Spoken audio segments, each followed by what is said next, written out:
I also wanted to add, I feel like with my situation as well, it didn't end with university. Like it's still ongoing now. Like Okay. the focus now that I've reached the goal of university, now it's like, okay, marriage.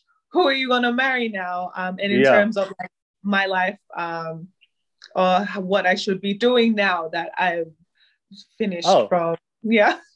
so they're trying to decide who you get married to or when you're gonna Yes, marry. definitely my mom. And I know there's a lot of Tongan girls watching this who All can right, relate. so let's just go into it. We brought, since we're on topic, let's just talk about it. Let's talk about it right now. Yeah, So yeah, definitely. so talk about it. Go ahead. Yeah, no, yeah, my mom, yeah, she's very passionate about finding me someone who comes from a good Tongan family, but then also it's like morals that she, no, values that she like, that she loves. So right now the new goal is like, So okay, now we need to find you a husband, get married, have children. when did she introduce that conversation? What age did she introduce that conversation to you? Right. From I think since high school, to be honest. Oh, Since she high wanted you to get school. married like as soon as possible after No, high school. no, she just always drilled into my head, Okay. drilled into me since a young age, to be like a lady, to always Oh, uh, oh, so sorry. Yeah, to be like a lady, have your degree, and then she was like, oh, and then she was like, what, like, oh, and then save yourself from marriage. So yeah. always those type of conversation, and find a good husband, find a good family. Yeah, she was like, oh, find a good Okay. family that loves you. Just all that, those type of conversations. So, what age did she like come to you? Be like, hey, time is ticking. ah, I think as of last year, to be honest, I think because that's when I graduated. Yeah. So I think in her mind, she's like, okay, we have that ticked off. I'm Yeah. just thinking she has like a criteria list in her head. She's like, we have that ticked off. Now we can move on to the next to the next goal. Yeah. Okay. I want to ask you: Are you ready for marriage? Are you ready for marriage? Am I ready for marriage? No, definitely not at this point. I feel like I'll need to be in a to be like in a devoted, committed relationship first, and then Yeah. I'll Yeah. be happy to be for marriage. But yeah. Of course, you go to the relationship first. I'm saying like, are Oh, you? sorry, I was like, No. what? I'm not saying like, hey, arranged marriages. I'm not saying that. No, of course, you have to go through the relationship, the dating stage. I'm saying like, are you ready for marriage now? If you met the right guy, you had a good Oh, relationship, yes, and yes, oh, you're yeah, ready. most You're definite. good. You're ready to. Oh, you're ready to go. You're ready. All Yeah. right. Okay. We are live. We are live. What's up, everybody? Welcome to another episode of the Kava Club podcast, where we promote healthy conversations, experiences, applied knowledge, and stories to promote happiness, love, success. When harmonized and complete balance, it completes the circle of life. You guys already know who I am. My name is Will. I'm the host of this show. If you're watching this for the very first time, if you're tuning in, thank you so much for watching. Thank you for tuning in. Please show some love and support. Please don't hate. Like and subscribe to my channel. Please like and subscribe to my channel. Support the love. Everybody that's been watching my channel, been subscribing. Thank you so much for all the love and feedback. Thank you so much. Actually inspires me to keep on going. Keep this vela going. Keep this fire going for y'all. But I have a very special guest, y'all. I have a very special guest. One of our Polynesian sisters, all the way from Australia. She actually took the time today to wake up on a Sunday morning in Australia at the Poly House. So I just want to say directly to her. Thank you so much for taking the time. I really appreciate the opportunity to wake up early in the morning and join me on this show for all you guys to hear her life story. So I know you guys are excited to find out who she is. So I'll allow her to introduce herself real quick. So it's all you. Hi, my name's Leyla. I'm full Tongan. I'm 24 years old and I live in Sydney, Australia. All right. Thank you very much, Leyla. So you ready? Yes, yes. All right, no problem. Thank you so much. So I guess we'll get the podcast started.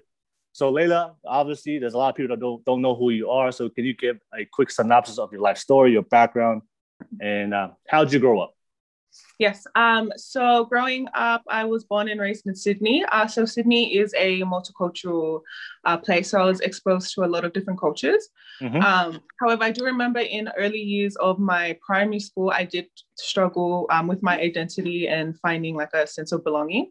The reason for this is because there wasn't many Pacific Islander or even Tongan people. So I would just have questions like, how come no one looks like me? Like, how come like no one has the same skin color as me? And I have a memory from primary school when we had multicultural day. And then I came to school like dressed in a geek gear. Like I was like so happy. I was like excited. But then I remember like a few girls from my class were like teasing me, making fun of me. And then like when that happened, like I was instantly like felt so ashamed and I took it off.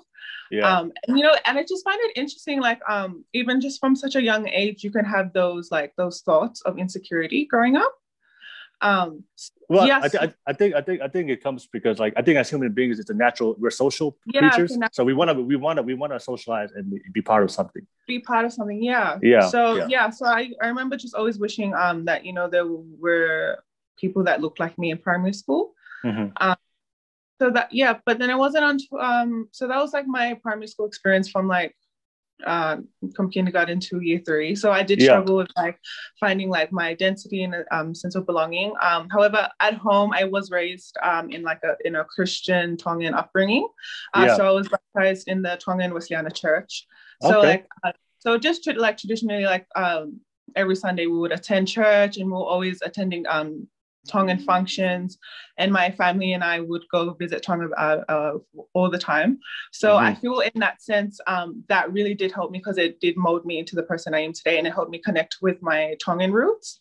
So I'm very grateful for that. And at the age of 13, I went to school in Tonga. I went to school in Tonga, and I attended Tonga High School, and I was there for a year. Hey, Tonga School, Tonga High. Yeah. Hey, which house were you? Which house were you in Tonga? Kava. Hey, Kava Club. Hey, I'm a house. I was got a house out there. Hey, okay, I feel it. So I went to Tonga for that year, and it honestly turned out to be one of the most like fondest and like most church time of like ever. But I learned a lot of valuable lessons in Tonga, just little stuff that I wouldn't have learned here. Just like stuff as like simple living, like all you need is like simple, be like content. Even with students at school, I saw some students, it was a privilege for them to attend Tonga High School, because I knew some that came from low income families. And I knew a lot of students that took their academic very seriously, because it was like their only way to a better life. So it was a really big eye opener coming from Australia. So I want to ask you, if you don't mind, did I help you spending that 1 year in Tonga? Did I help you 100%? with finding your self-identity? Yeah, definitely. I was like, I came back and I was like, no, I'm Tonga High till I die. I was like maroon and yellow all the way. I was like 100%. I wanted to stay longer, but my mom wanted me to come back. But why did they send you for that year? Why did they send you? Just for experience, to be honest. It was actually me who wanted to go. It wasn't really my mom. I was the one that brought it up to her, and I said, because I do have first cousins in Tonga who were same age as me. And I was, for some reason, I was just like, I would. And what I also learned, I found interesting. I learned how if one student misbehaves in public, it could be disgraceful upon the school. So I remember teachers advising students after school to go home and change their uniform. In case anything bad was to happen, they don't want it to reflect badly on the school. And I found that really interesting, because I feel like that's such a Tongan mentality as well. Like even like my parents as well always tell me like when I leave the house, like I'm always representing my family and where I come from. And I think I think that's like also like a good moral, like even like you can, wherever you go, you're still linked, and you still represent like the communities and family, and even like your country. So I found that's also one thing I found very interesting. I want to ask you real quick. Do you remember the moment? Like, do you remember the moment like where you were in Tonga, and then you finally realized, okay, I'm talking.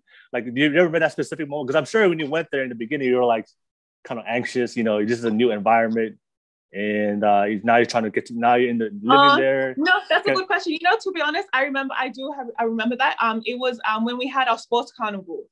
Yeah. And I remember our sports carnival, it's so different to the one here. It's literally like a concert in Tonga. Yeah. And like everyone's so diehard for their teams and their cheers. So I remember I was sitting and everyone was cheering hard out, and I was like, oh wow, like I was like, I really am Tongan right now. Because I was like singing with my chest. Yeah. So, but I want to ask you, because this is something that also happens a lot. You know, when if you grow up, if you're like you say, if you're Polynesian, you grow up in a foreign country, you can feel like you don't grow up a lot out of Tongans. You may feel a lack of self-identity, but also I was to ask you, how did the Tongans treat you, because they knew you were from like overseas? Yeah, that's a good question. So I find it so funny. For like a good first month, my name was Australia. But they do that with all the overseas students. Yeah. So like there was another girl in my class. She was from the States, and I think she was from Utah. So her name was like Utah. They'll be like, oh hey, Utah. Hi Australia. But I never felt like it was like in a like they were insulting me. Like it was just like, and then and then it wasn't until like maybe like a month later, and then like they called me by my name. And I was like, oh, I made it now. You made it. I made it. I'm part of the Australia girl anymore. I'm officially Tongan. Exactly. Yeah. So no, I remember that because I think I was in class and I just heard like someone talking and they were like, oh, ask Australia. And then in my head I was like, who's Australia? And I was like, oh wait, I'm Australia. I want to ask you, do you have any interesting stories or moments like you saw something in Tonga that you weren't accustomed to? You're like, what the hell is going on? Like those shocking moments. Yeah, definitely. I think just like hidings, like teachers do hidings. In assembly, so like usually in the morning we have like assembly with the whole school. And then I remember he was in the form below me, but he arrived late to school.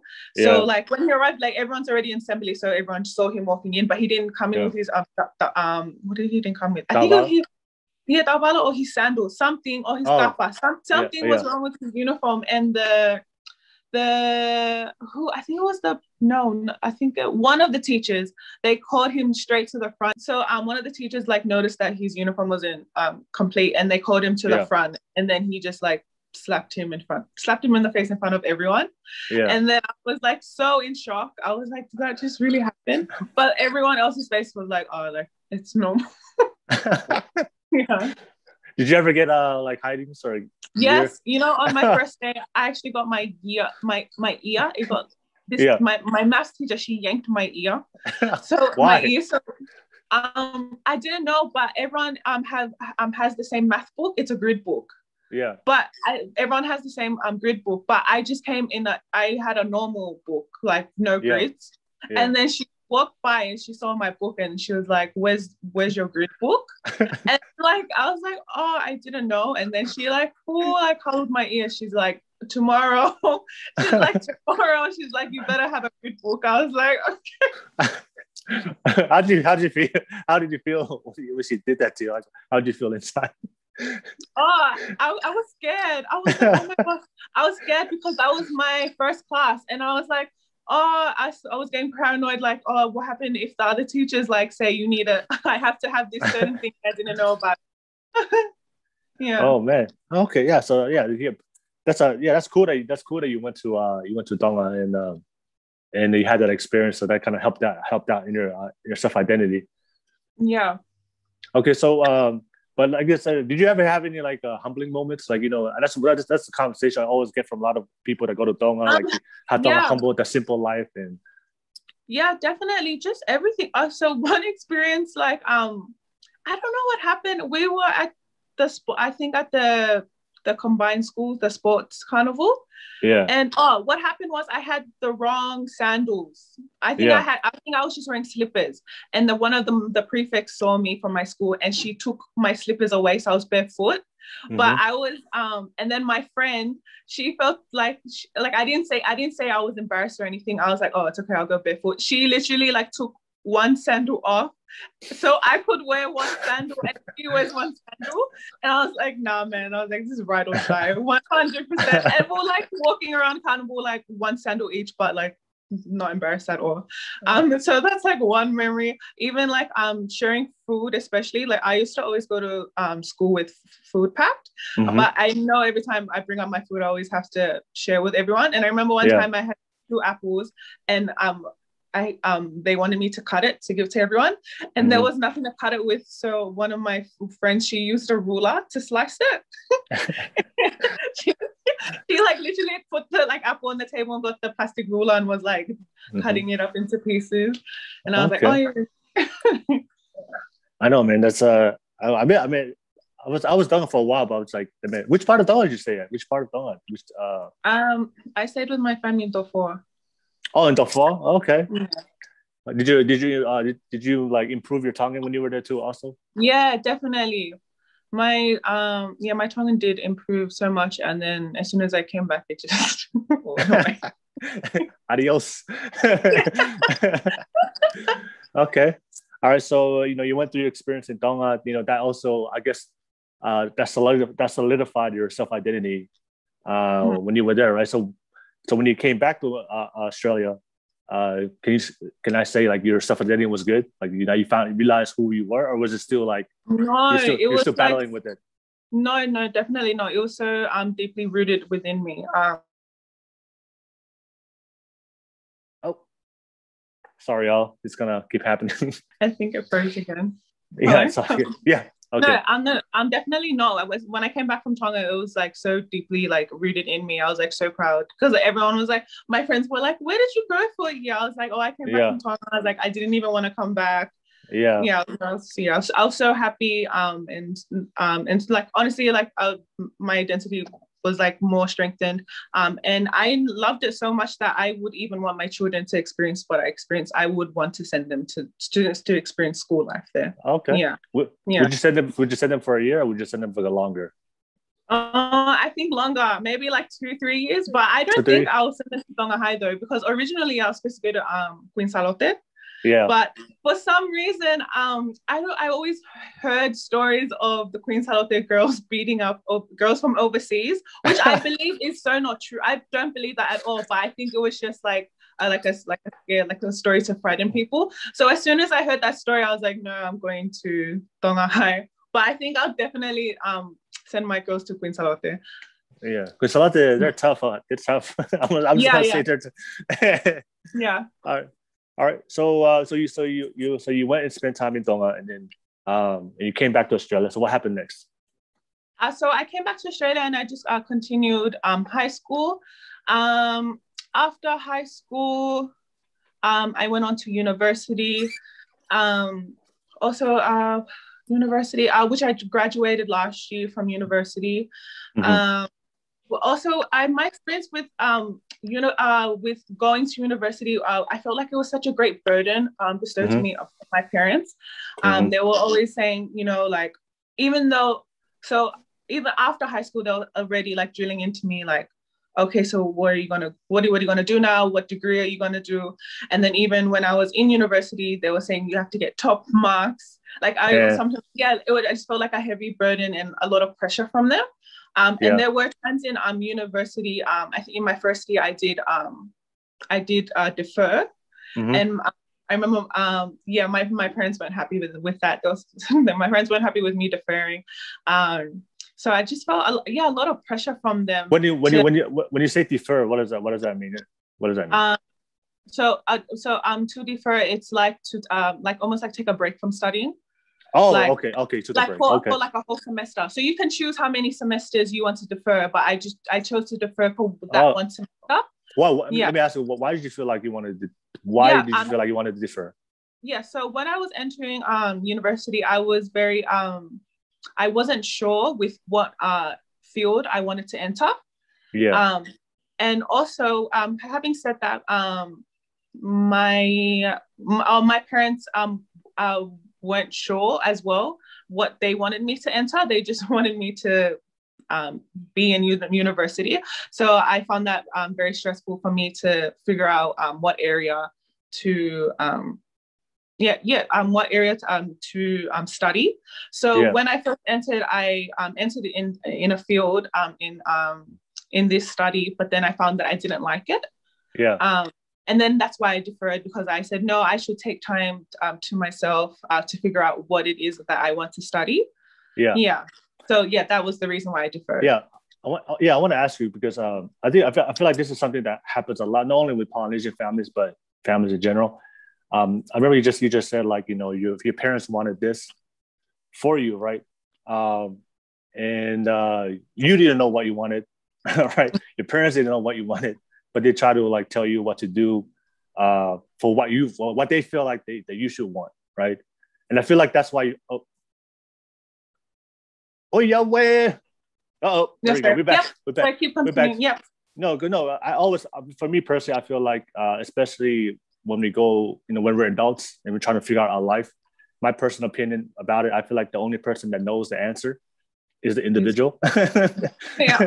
Right. Because and I feel like that's one of the hardest battles. A lot of young people and people in general, is a lot of people are trying to live the life that other people expect you to live. And that's where the eternal battle happens, because you're not really doing what you really want. So I want to ask you, I want to ask you, like, can you remember when you go back to that time, right? Did you know what you want? Did you really wanted to go to university, or did you have an idea what you wanted? I wanted to ask you. Yeah, I did want to go to university, but I had no idea what I wanted to study. What do you wanted? Okay. Yeah, I was completely clueless, to be honest, in what areas I could explore. And having said that, mind you, I'm still very young. I was 17 at the age at that time. So I feel also like looking back now, like as I'm 24, looking back to my 17-year-old self, I have no idea what I want, because I'm still discovering who I am and my interests and what I'm passionate about. So when I did enter university, it was almost overwhelming, like having to figure out which path I wanted to take.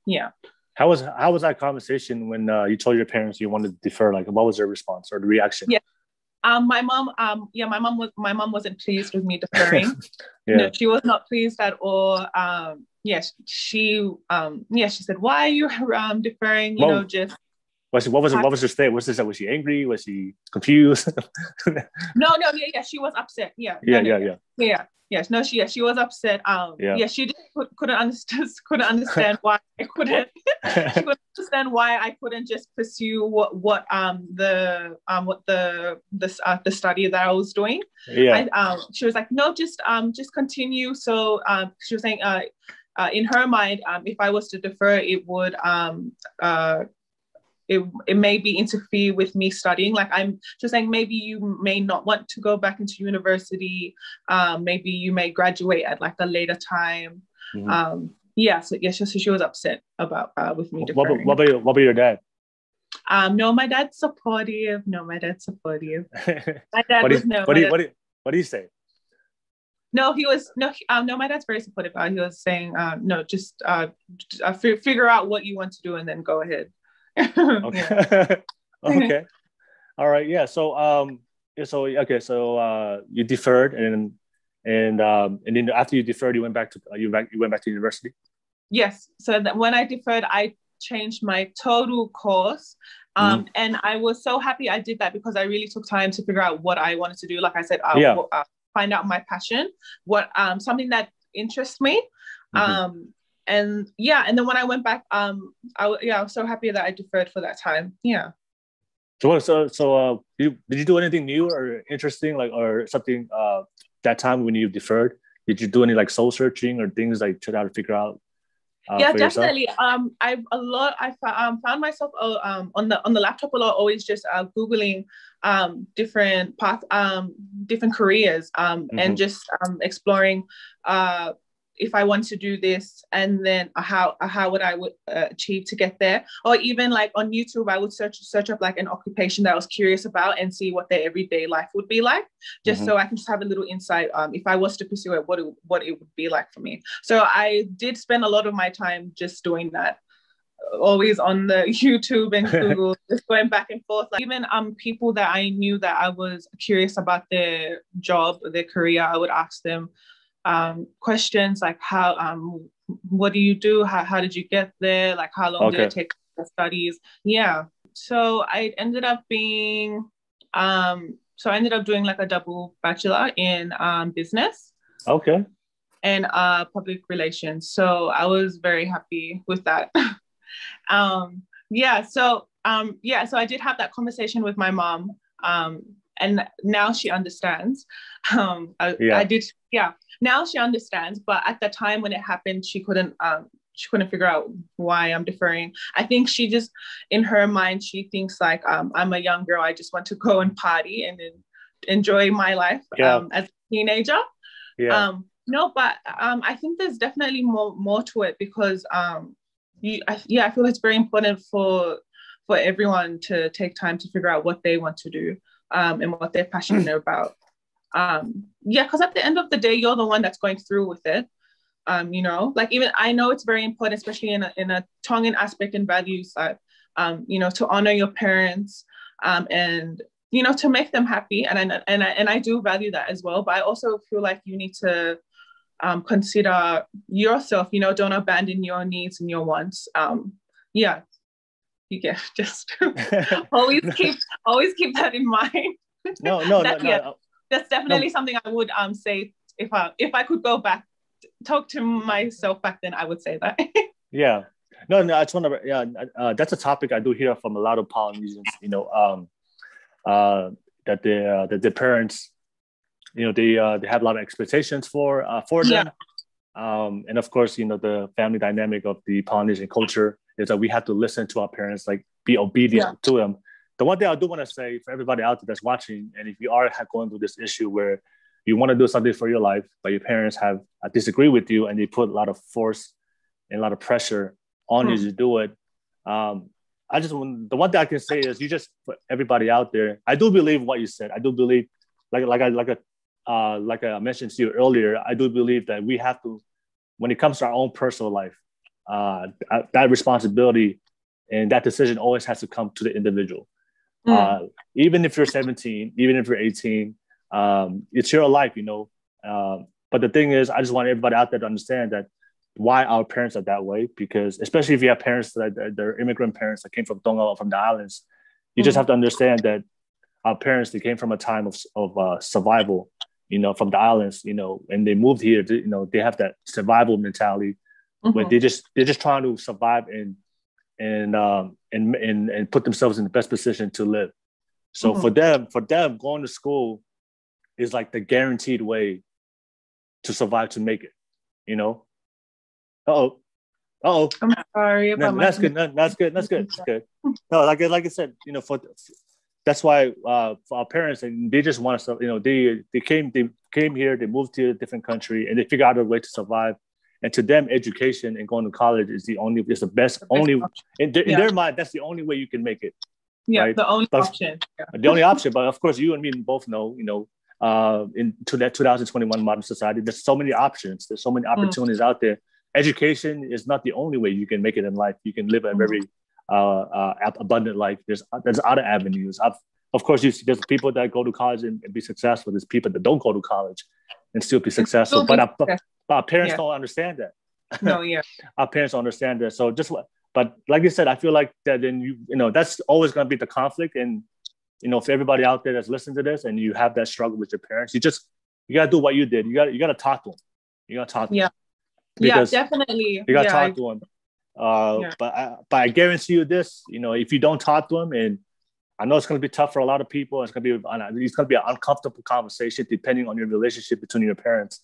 But I know for a fact that if you go into college and you try to do something, if you go to college and try to do something you're not really passionate about, you're not going to put your best effort, and it's just going to be like you're just survival. You're just going through the motions, and then it's going to be really really tough for you it's better to like stand up for yourself and do what you want to do than go to college, which is like 4 years of your life, and you're going to spend 4 years of your life just regretting not wanting to be there. Yeah. So what are your thoughts? Like, I want to ask you, like, what are your thoughts on that? Parents' expectations? Is that No, like for those kids, everybody that's watching right now, and they're having they're having it's hard for them to tell their parents what they want to do for their life. And like, what are your thoughts on that? Yeah, I definitely do think it's much needed. I think it's like vital for you to just like have to talk with your parents. And I understand in some Tongan families having those type of conversations is Uncomfortable. Yeah, very uncomfortable. And it's like they can't do it. But I honestly do urge like people, like if you are struggling with this, I would say no, you have to do it. Communication, because it's the only way for you to communicate to your parents how you feel and where you stand. Yeah, definitely. And I do understand it's going to be very uncomfortable, but I do think it's much needed. Like you have to do it. Yeah, that's what they always tell. I do have friends or family. I tell them, hey, you have to paint a picture for them. Paint them a picture. Show them a slideshow. I don't know, just be creative. But just understand, it's like, it's all about perspective. Like they just don't see the vision of what you want out of your life. So that's why communication is important. And just understand when you do introduce that idea to your parents, it may not be. They're probably gonna respond. Definitely, and very negatively. And I also think you need to take into consideration their upbringing. You need to take into consideration their upbringing, what their parents were like, what they were like, their relationship with their parents, and you also need to like take into consideration like stuff that they weren't able to do. So that's probably why they're so like almost aggressive for you to do it. So I think you just really need to think of all these things and take it all in, so you know what you're dealing with. Yeah. So you don't just go to them and be like, well. Just understand that they may not see the way things are, but I know a lot of my friends, they kind of associate that with like, oh, my parents don't love me. Just because people disagree with you. Oh, there we go. We're back. We are back. Right, yep, keep going. No, the one thing I do see a lot of young people do is they associate their disagreement, their parents' disagreement with them with love. Like, oh, my parents don't love me. No. Your parents still love you. It's like they just don't understand it. So I just want to make that clear for everybody. Yeah. Because I do not have kids that feel that way. And me personally, I felt that way too growing up. I was like, oh, my parents don't care, or I had all these like negative emotions within me. Then when I matured and grew up, I realized, oh no, like they loved me, but they just didn't know or understand what I wanted for my life, and that's two different things. So, and I love what you said. Like, our parents grew up in a different time; they were taught a different way, and the way they're trying to raise you, that's the only way they know how. You just have to understand that as the next generation. And like I said, just it's not easy. I'm just letting you know right now. While you're watching, it's not a cakewalk. for some families, for some parents, they're more understanding than others, but they're very traditional, very stubborn. And some parents are more stubborn. It's a battle, but like I said, I do know the answer is always like, just do what you want to do that makes you happy. Yeah. Also interesting that we're on this topic about having communication with your parents. Definitely. I feel like it's like vital as well, because I've seen people that I know where they've become bitter towards their parents. And resentful towards them because they weren't able to have conversations and communicate with them. So also that aspect as well, like just thinking about it, like you don't want to hold on to any negative feelings, as you were saying, towards them. And vice versa. And that's the main thing I want to put out there, because I see that, like, I don't want just because your parents disagree with you, especially if you're living in a Polynesian household, just understand they come from different time, and they only know they see things differently, but don't associate that with the lack of love, because our parents do love us at the end of the day. All right. And so even though you may get a hiding, but they still that's just how they show. That's just how they show love. All right. All right. So okay. So you. What did you say? Sorry, I was like also keep going on about parents' expectations.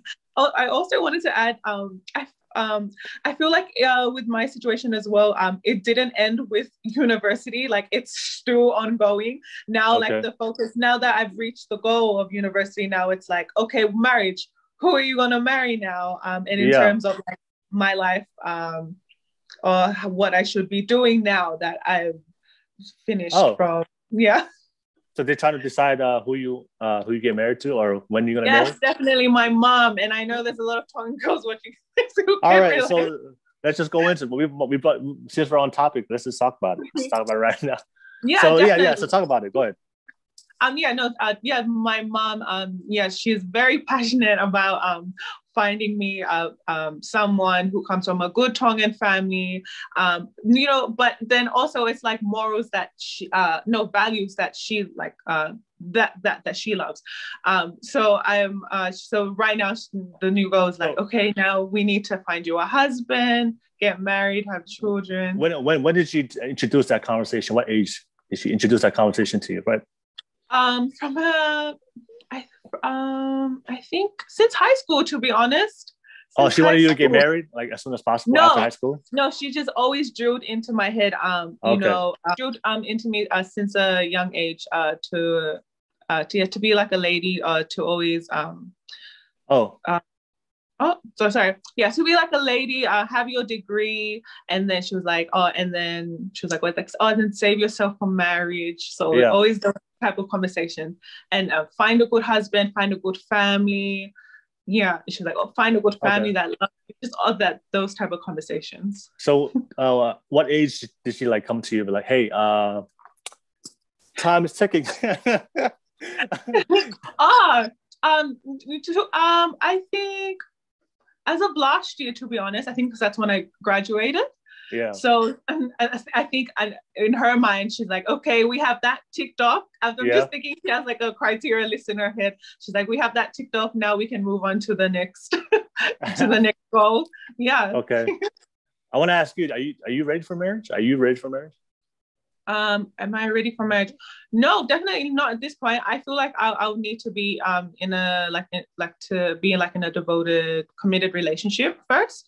And then I'll be happy to be for marriage. Of course, you go to the relationship first. I'm saying like, I was like no, I'm not saying like, hey, arranged marriages. I'm not saying that. No, of course, of course you have to go through the relationship, the dating stage, I'm saying like, are you ready for marriage now? If you met the right guy, you had a good relationship, you're good. You're ready to go. You're ready to go. All right, okay. Mm-hmm. So, so like for you, is the type of man that you want? Is it the same with what your mom wants, or is it different? I feel like they're similar, but they're also different as well. Well, what are the differences? Just stuff like a academic educational background. Yes. But I think because stuff like that. Yeah. Yeah. So you don't care. For you, does that matter to you, or you don't? Or does it not matter to you? No, to be honest, it doesn't matter. I don't mind. Okay. Yeah. Okay. So you did. Okay. All right. So have you had like? So have you told your mom that? Like, have you told your mom like I disagree with that? Yeah, I have. Yeah, and then she's like, no, I disagree with you. So it's like always like a constant, just trying to find our middle ground. Yeah, I know. You mentioned you were Wesleyan. What does that matter to your mom? Like being in the same church? Definitely. Matter? But that also matters to me as well with religion. So we grew up within the Wesleyan church. However, we did convert to Alfitu, Seventh-day Adventist. Oh, okay. Yeah. So we did convert to that. And I feel because my brother is a pastor, my brother's a pastor. So I feel like having like biblical values taught to me at such a young age. I do value it very much. And I feel I am very I do have strong beliefs in like biblical and religion wise. So definitely I am passionate about that. Okay. All right. So, all right. So, okay. You said that you're already done with college now. So you finished university. Yeah. How did that feel for you when you were done? Like, Oh, very liberating. Very liberating. Yeah.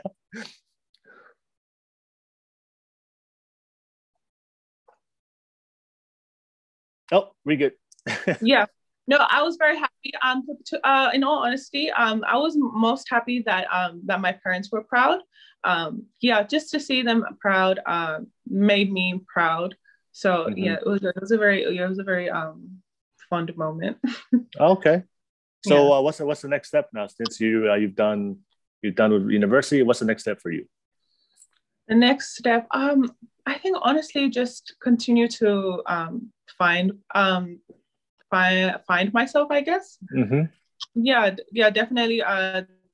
To build, work on my career. Yeah, that's pretty much it. I do have like my goals in terms of like buying a house, like stuff Mm-hmm. like that. Yeah, Yeah. so that's definitely on the list. Yeah. Okay. So I'm very interested. I know you talked about, first and foremost, I was going to say thank you for sharing your life story. Thank you. Yeah, it was really, really fun. But I'm always interested, I'm always interested to figure out, how a person becomes the person they are, because that's what I love. For me, I love meeting different people, especially positive people, influential people, good people. And I'm very interested to figure out how they became the person they are today. So I know you shared about already part of their story, but I do want to ask you: are there any experiences that you went through that you felt like that was like the biggest impact, like to be who you are today? Because you're very unique in the way you think. That's all. You're not the same person as your mom. All right. So I want to ask you: are there any experiences of things that you went through in your life that you didn't mention, you didn't share, but you felt like that had a very big impact for you, or allowed you to grow more, to be the woman that you are today, and to think the way you are, to believe in the things you believe now? Yeah. To be honest, I would say the one thing that comes to mind is just my beliefs, my biblical beliefs in religion. Yeah. I feel like that's such an interesting topic for me as well, because I feel like not only as a Tongan woman, but also as a woman in modern society, it's always clashing with values from the Bible. Mm-hmm. So yeah, I feel like that as well, always trying to figure out where I stand in what I believe in and what I want to be. Yeah. Mm-hmm. Yeah. Do you see that is that hard to be that type of person, especially in today's society? Yeah, definitely. Yeah, I can only imagine, because like there's so many people right now that's very liberal, and there are also a lot of people out there that are against religion, against Yeah. so. Yeah. Do you have any experiences about that when you were just meeting people, or either in college, that they just had an opinion, and you expressed yours? Yeah, definitely. Yeah, I've had a few, and with Tongans as well. Yeah. And then it's like sometimes it's like hard for me because I'm so like strong in what I believe in, and then it's just trying to have like a healthy, open conversation with them. Yeah, so I have come across like conversations like that. So what are the topics? What are the things you guys talk about regarding today's society that you feel like this has gone away from the principles of church and religion? What are the things right now that we do as a society that you feel like that you don't agree with because of the principles that you believe in? Well, personally, one topic for me.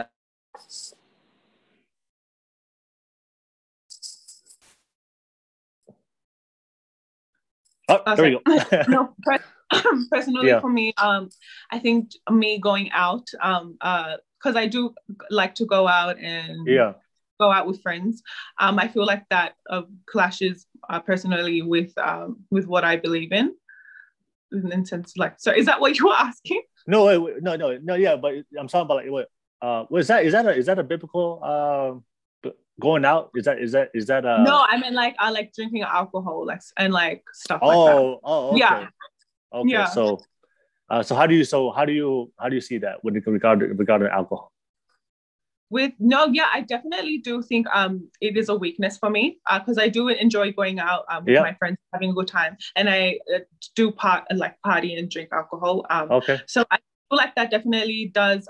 It's a constant battle for me because I believe I shouldn't be doing it because I know my beliefs and it does clash with it. So I feel it's always a constant battle between like my flesh and like my like spiritual walk. Okay. Have you ever because one thing I do have conversations with a lot of people regarding beliefs and anything. The one thing I always ask them, have you ever entertained the idea of finding some kind of middle ground of not? When you say middle ground, what do you mean by that? Because I do like a lot of people are very, like, for me, like I've heard a lot of people, I can't drink alcohol, but of course they struggle because that's the culture now, right? Yeah. Then some people will say, you know what? I understand that maybe maybe in the Bible that it's against it, but they came to a middle ground and be like, you know what? It's as long as I do it moderately, as long as I do it in a healthy way, I'm not hurting myself. I'm not hurting other people. Then they kind of found like a peace with it themselves. Like, it's not that bad as they make it with the religion has taught me. I'm just interested to hear. Have you thought about that, or it's just like no? When you're drinking, you're like, I'm sorry, y'all. No, I get what you mean. No, with me, it's either black or white. Like either I'm all in or I'm all out. Because I have had times where I have purposely like told myself, no, I'm gonna like restrain from those activities, and I'll go for a long period of time, but then I always do fall. I always do fall and then go back to my old self. So that's why I mean, like, it's always a constant battle because I'm always like doing both. Like it's either I'll go all the way, like commit to one, or like commit to the other. It's never like I'll entertain both, like you were saying. Yeah. Okay, that's cool. Yeah. I do want to ask you because I'm interested in this. I think it's a cool conversation. All right. Yeah. All right. So, when you meet, I'm sure you have people in the church. Yeah. They tell you to do one thing, but they don't follow the same thing. Yeah, definitely. Yeah. So are you a very understanding type of individual when you see other people? When you see other people, and then they go through the same struggles you do, but you're more understanding to them, and not be like very critical, very judgmental, like some people are when it comes to church. Yeah, definitely. I am very understanding because I understand we all struggle in whatever area that we battle with. However, with that also interesting, like you brought that up, because I do know some people who are like that, but I also know people who are almost like they judge you. Yeah. Like that I have a problem with. Because like how you were saying, like they judge you, but they like do the same thing as well. Yeah, like hypocrite. Yeah, you're being a hypocrite. Yeah, hypocrite. Yeah, no, I don't like that.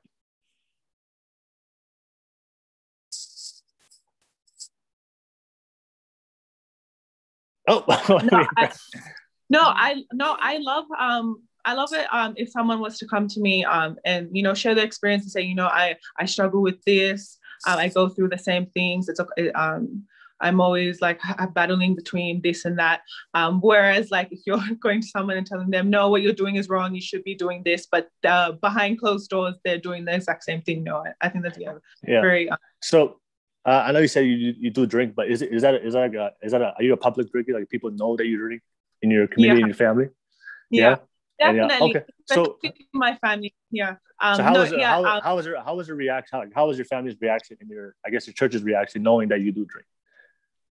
With my church's reaction, in all honesty, I have this mindset, like I don't care what anyone thinks, as I just care what my family thinks. Like as long as my family knows, that's all that matters to me. Like if like other people, I understand church people or even extended family members, I understand they'll have their opinion, everyone has their opinion, but in my mind, I just care what my family think, and as long as they know what I'm doing in public, like I'm okay with that, because I would hate for me to do something in public and in my mind I'm thinking, and someone tells them she's drinking and they don't know I drink, like I would hate for that to happen. So as long as I'm honest with my family, then Yeah, I'm like, that's all I'm gonna say.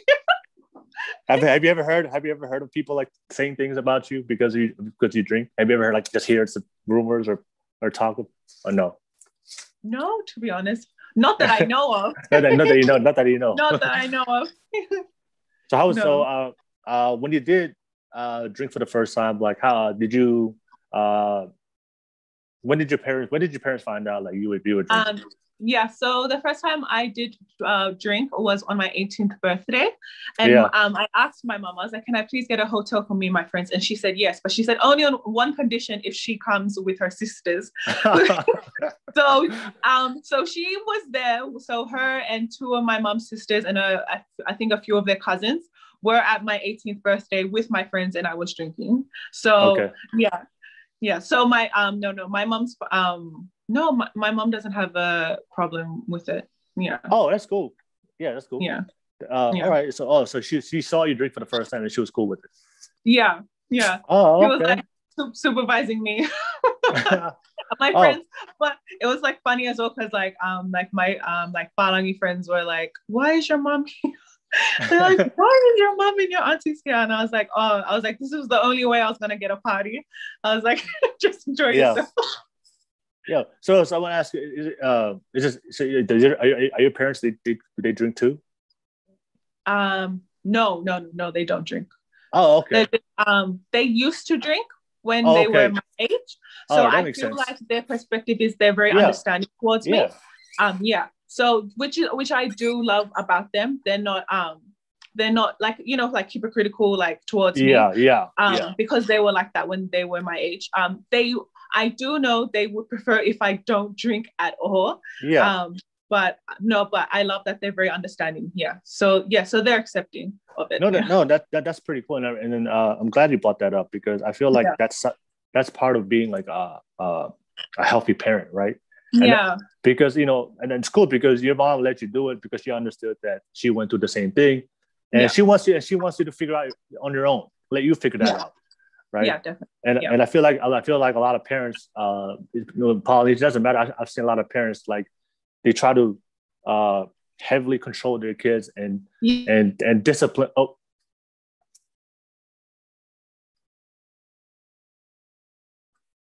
yes. I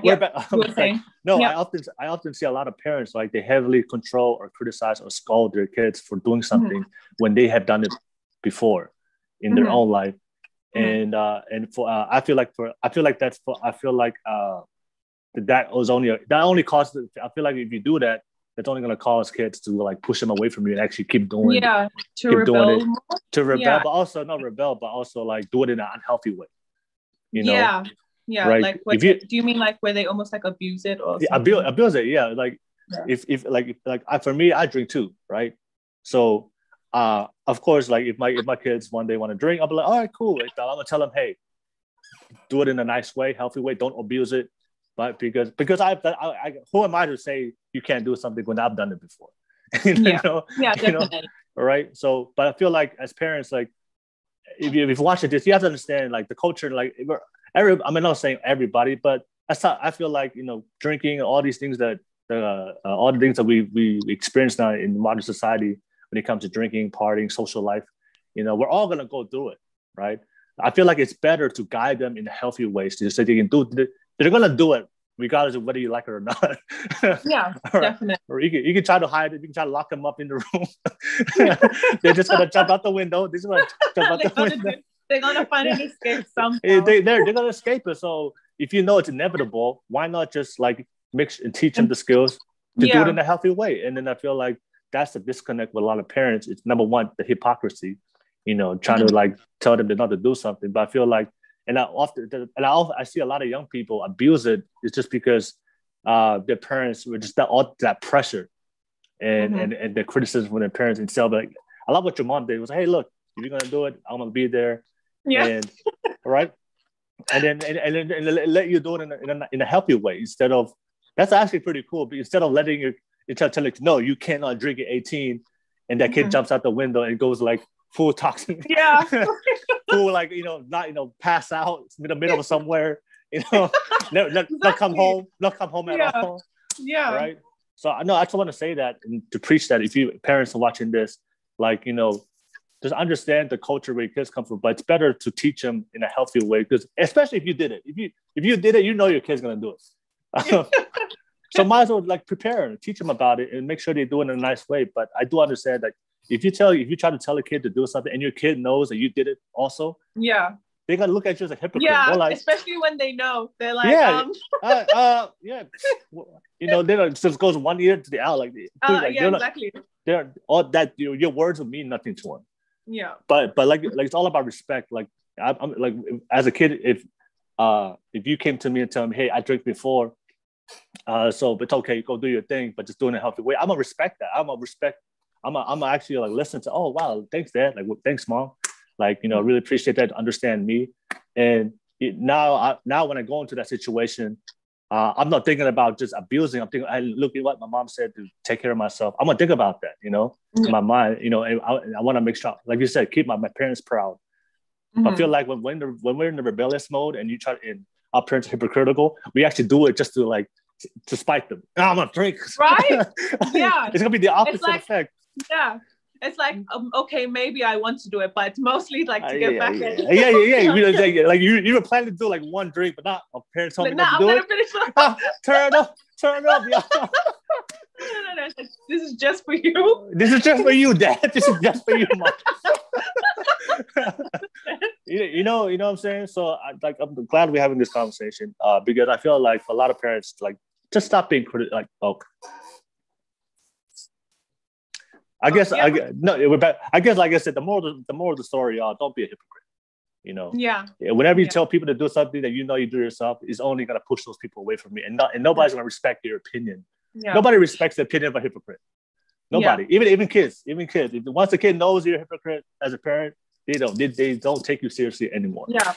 Also on that topic, because I did mention my brother is a pastor. He's also understanding as well, because he used to go out as well when he was my age. So just and also I just feel like that what you're saying creates a healthy relationship as well. Yeah. It's like, so it's just, I guess, that's just all for the hypocrites out there. Stop being hypocrites. Stop being a hypocrite. So just I look, like I said, when I have kids one day, I know my kid's gonna experience drugs and alcohol, so I'd rather just teach them in a healthy way and give them and make sure they take care of themselves in those situations. All right, and also let you know, hey, to let you know I'm here. If something happens, call me. I'm gonna come pick you up. But so that's a better way to teach them that mentality going into those situations, instead of abusing them or putting them down or cursing them out or putting these labels on them when for a fact that you did it. So it only causes unhealthiness in the relationship, and it makes things a lot worse. Yeah, so that's cool. All right. So did you I'm interested to hear, did you have any crazy wild stories, drinking and No, nothing too wild. No, nothing. Okay, that's what it is. All right. Cool. So thank you for sharing your life. I do want to go into these topics. I know we have a lot of topics that we want to talk about. So hope everybody's ready, and everybody that's watching, apologize. There's a little bit of an issue with the connection. It's in and out.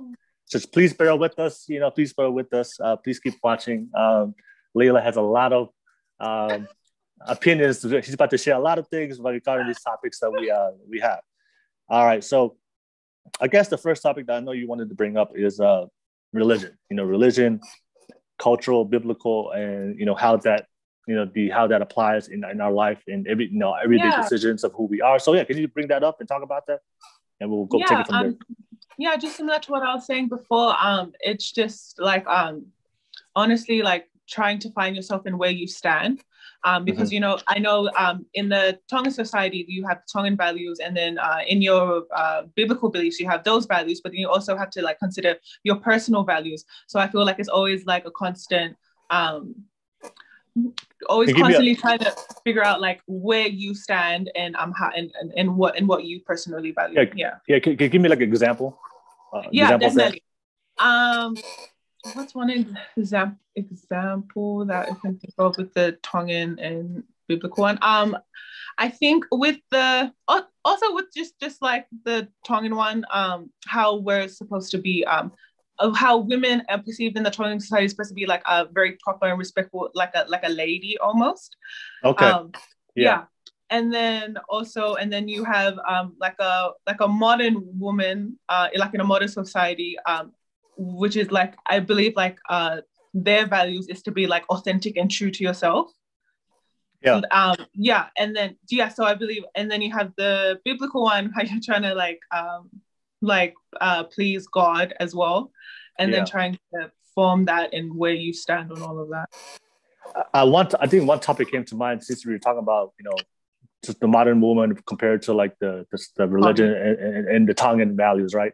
I guess the one thing that pops up to mind to me for a lot of women that struggle with, especially being Tongan and Polynesian and being in religion and being and trying to live a modern life, sex, right? Having sex before marriage, right? Yeah.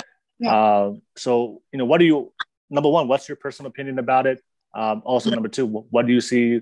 Do you say is that something you see with a lot of your friends? They struggle with it because because you already know how it is, right? As soon as if a woman has sex or has multiple partners before marriage, automatically the society will deem her unworthy and a slut or whatever, and will shame her for doing that, right? So what do you like? Can you talk about that? Your opinion about that? Yeah. So I do have these conversations a lot with my friends. Personally, I do value that man and woman should have sex if they're husband and wife. I do value that. Okay. And however, I do have friends who don't value that, and who some who like have casual sex or even have sex when they're in like a relationship. And then also for the like falling into like a modern woman, like I feel like it's just like a modern woman today. It's more like do you do what you want, especially it's my like, body. Exactly. And especially like and especially like with all the music we listen to, is like it promotes a lot of that lifestyle as well. And then you have like the Tongan aspect, as you were saying, like wait till marriage, and if she has a child out of wedlock, she's like immediately like shamed, or even even if she's like having like multiple partners, it's shamed as well. So I do have that conversation a lot with my friends, and they ask me where I stand, and I told them because I do value what the for the husband and wife, and they'll share, but they'll say no, I don't really understand that, but they'll say, oh no, but I like to do this instead. Okay. I want to ask you, like, do you for you, you don't, if a woman chooses to have sex before marriage, like you don't think that diminishes her value, right? No, definitely not. Oh, okay, cool. And having said that, it's, like you were saying, it's all about perspective. So my perspective is, I'm because I value, because I want to have biblical values, whereas a woman, a person that chooses to do that, she may not value that at all. So to her, that's just her perspective, and I respect that as well. Okay. All right. So how's the I want to ask, because you go to religion, right? Like so how does your religion teach that to you guys, to you young women, right? Do they tell you directly, hey, if you do this, you're gonna be you're like, how do they teach you? What's the message? Because I know for a lot of churches, like they tell them directly, hey, if you do this, that's a shame to bring to the religion, and you're a sinner. So I want to interest, like, what's the message that's taught to you guys? Yes. So no, I love the way having this topic.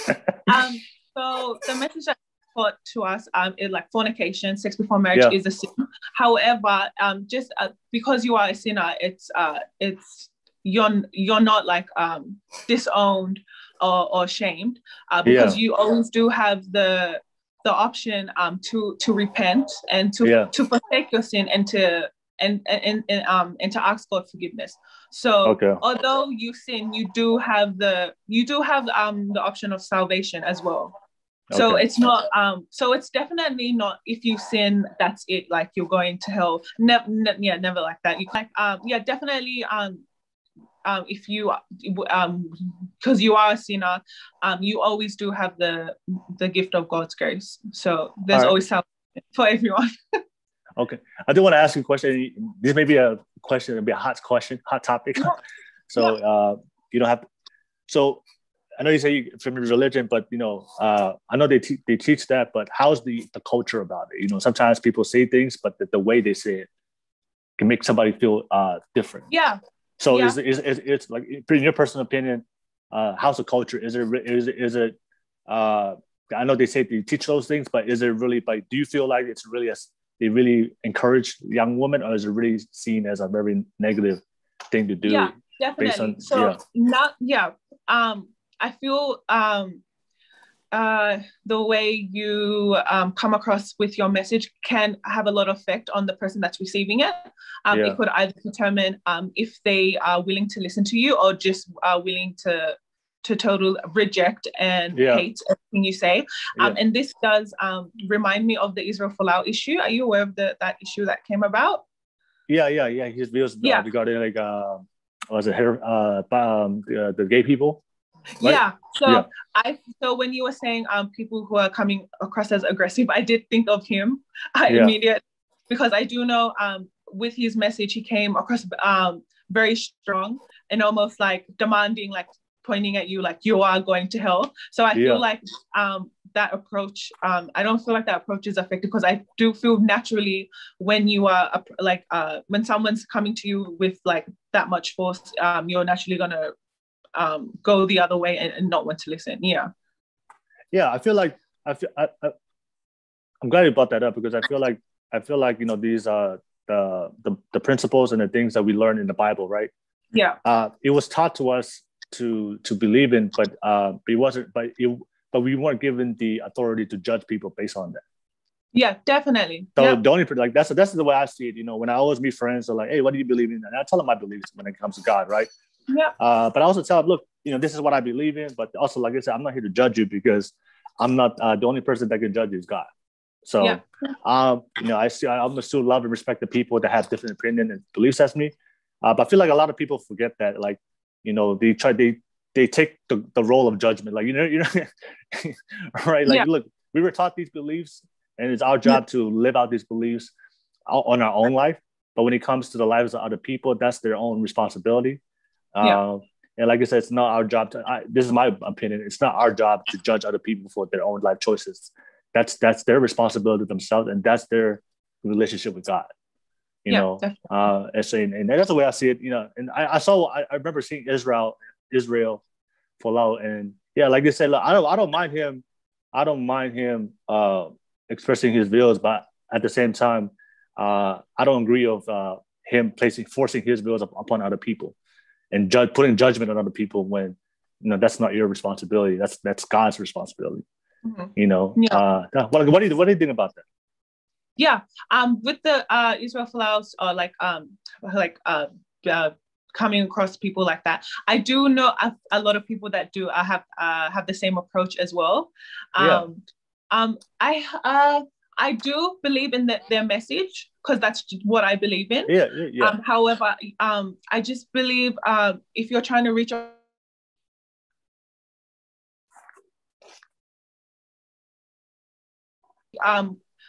be cautious of how it may come across to them, and how they may take it, because they may feel like you're being very judgmental and aggressive with your approach. So I feel like it's always it's always to be cautious of how you come across. Well, it's just the fact that the way the thing for me is like the fact that it's like we're the people are judging other people on sins when we all sin. Sorry, everybody's no. The problem I see it is other people are trying to criticize other people for sins, but the problem is we all sin.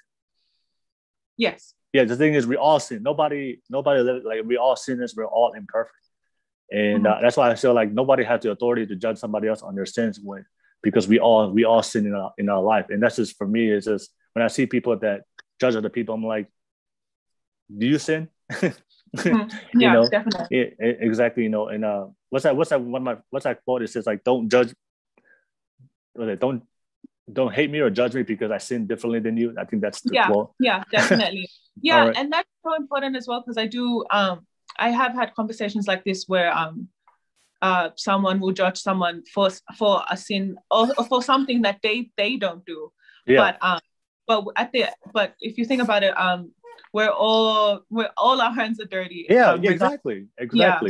Yeah. So we're all like that's what I was like saying, like we're all it's not our place, because that's up to Heavenly Father. All we can do is love them, embrace them, and pray for them, right? But we shouldn't like judge them and hate them, because sometimes because when they do that, you're turning.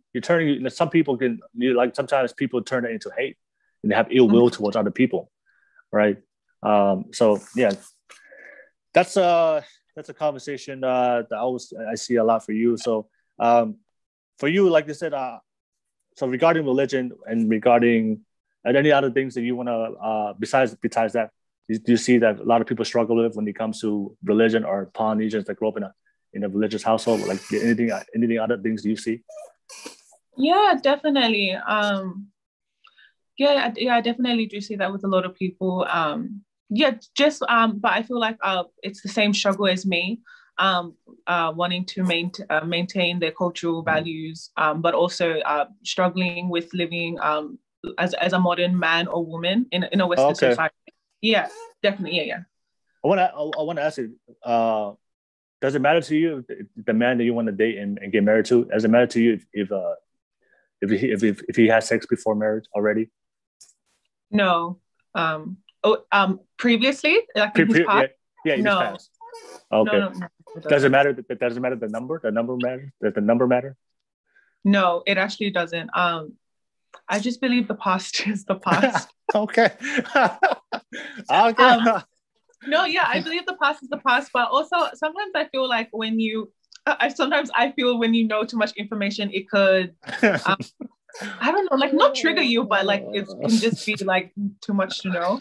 I feel like if it's not relevant for our relationship, then I would be accepting of your past. However, if it was something like you have a child, I feel like I'll need to know that, like something like that. Also, is kids out of the question, or like there has to be no kids for you? Preferably no kids. Oh, preferably, but if you had one kid, be cool. Okay, no kids. No kid.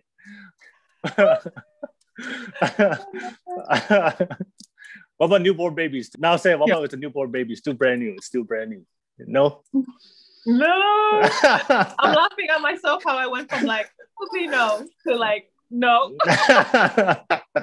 Okay. I just wanted to ask, No, because I do meet a lot of girls, right?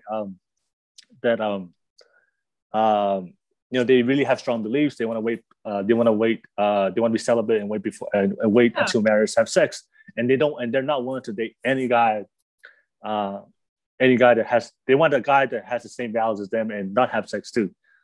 And then, and look, all the ladies out there that do that, like, look, I'm not. Do your thing. What makes you happy? I'm just saying.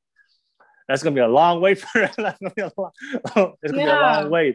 I'm just saying there's a lot of good men out there. I'm just saying there's a lot of good men out there that have had sex already, and you're gonna miss out on them because No. Yeah, go ahead. Yeah, you want to jump in? No, I did you as well, and I feel like also comes back to like the reason why I have that view on like the past is the past, just because I just have this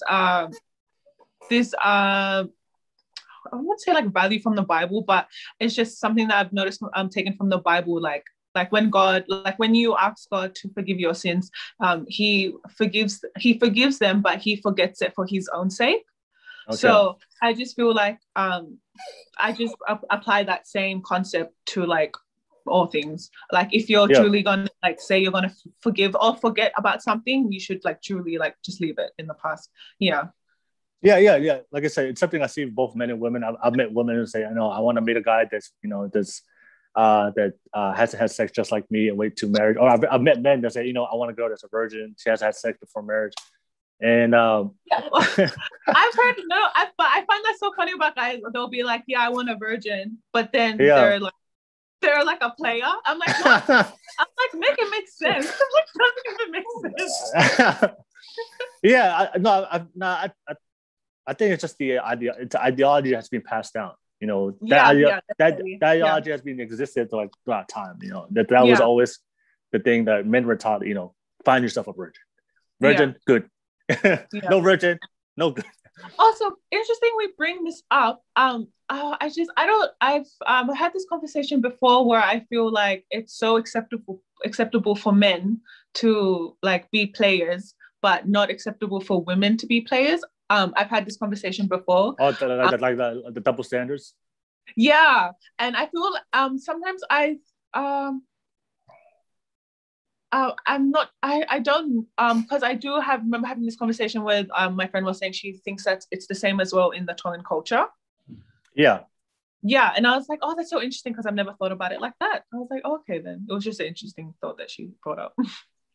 Are there any specific double standards within the Tongan culture that you see? Nothing. Nothing that comes straight to mind. Do you? Well, I mean, there's always double standards. Everything, you know. Yeah. Sex for men, one of them, you know.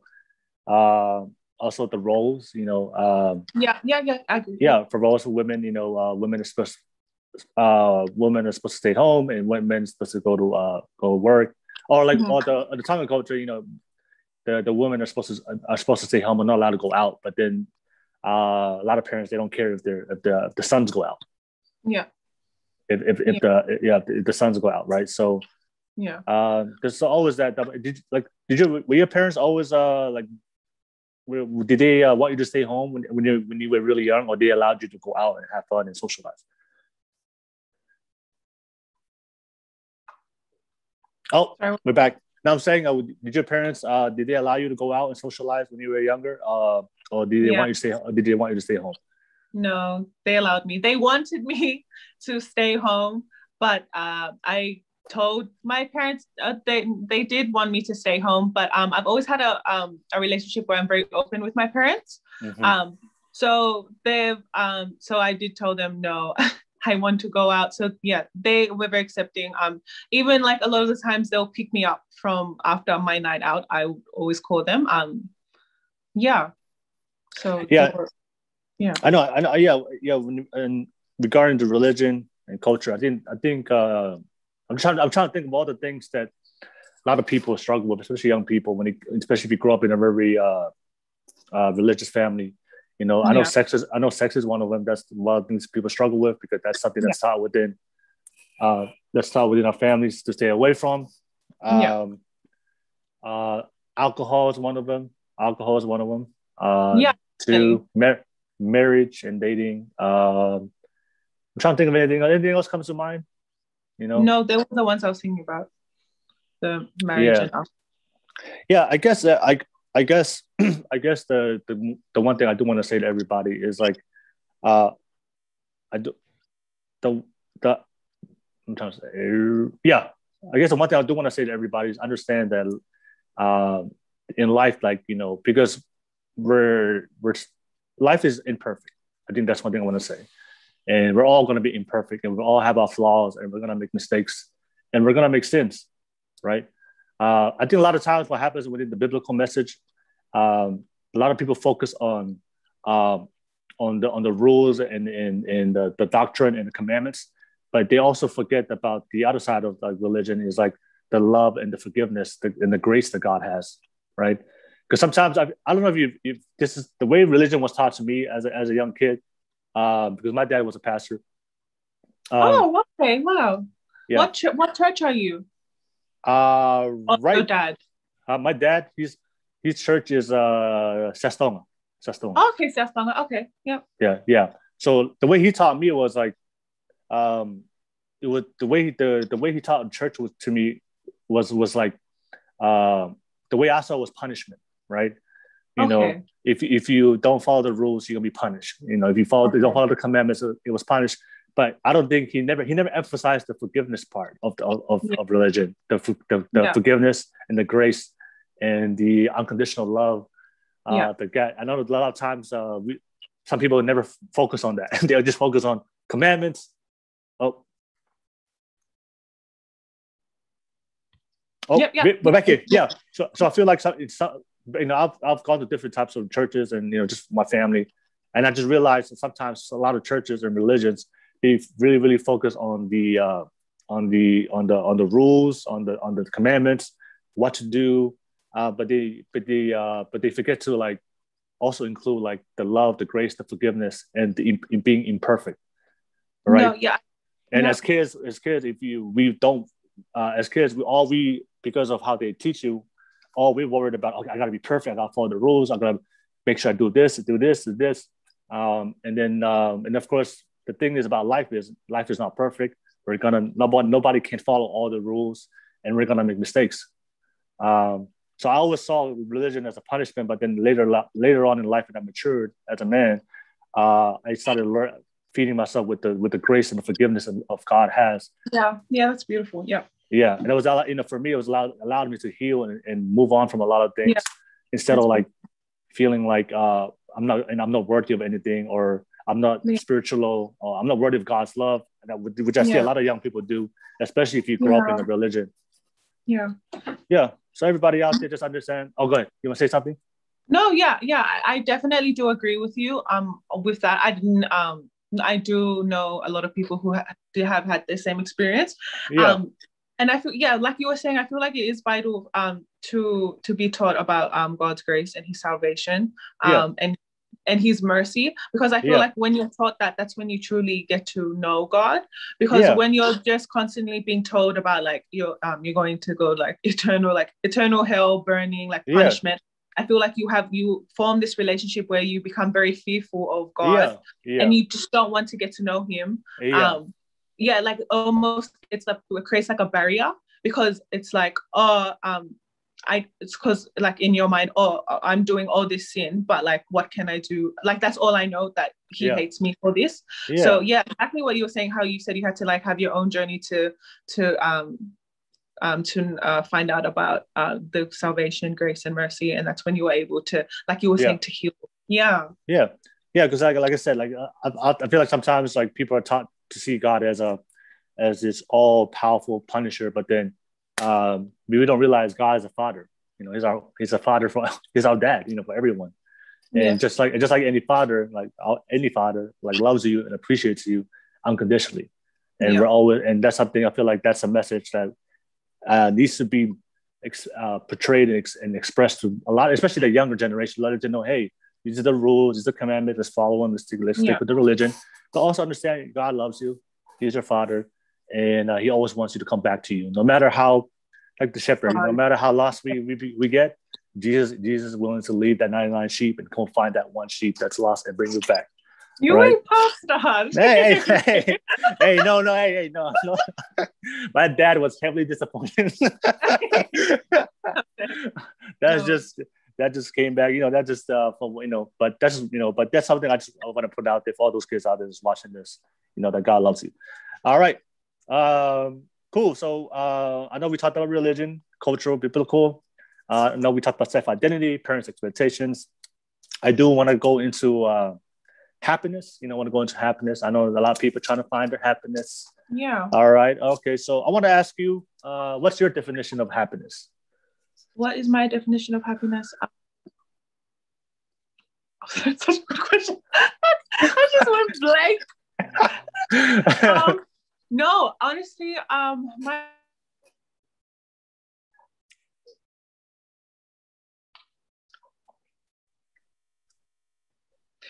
my definition of happiness is being content with myself, where I reach a stage where I don't compare myself to other people, because I'm just happy with where I am in life.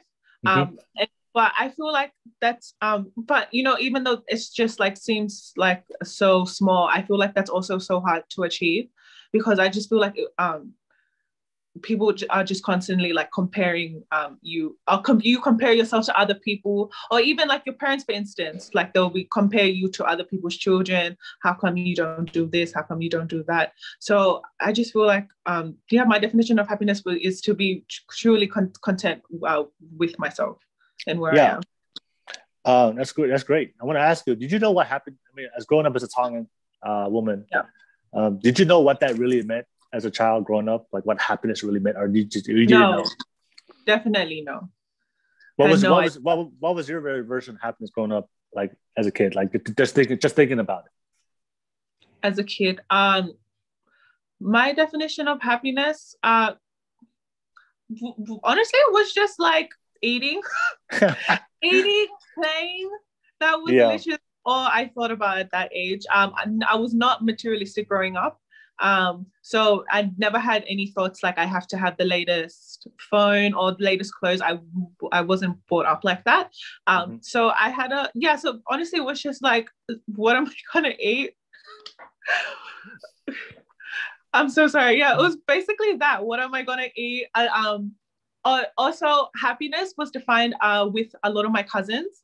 A lot of my childhood, like fond memories are all from like hanging with my cousins and those friendships.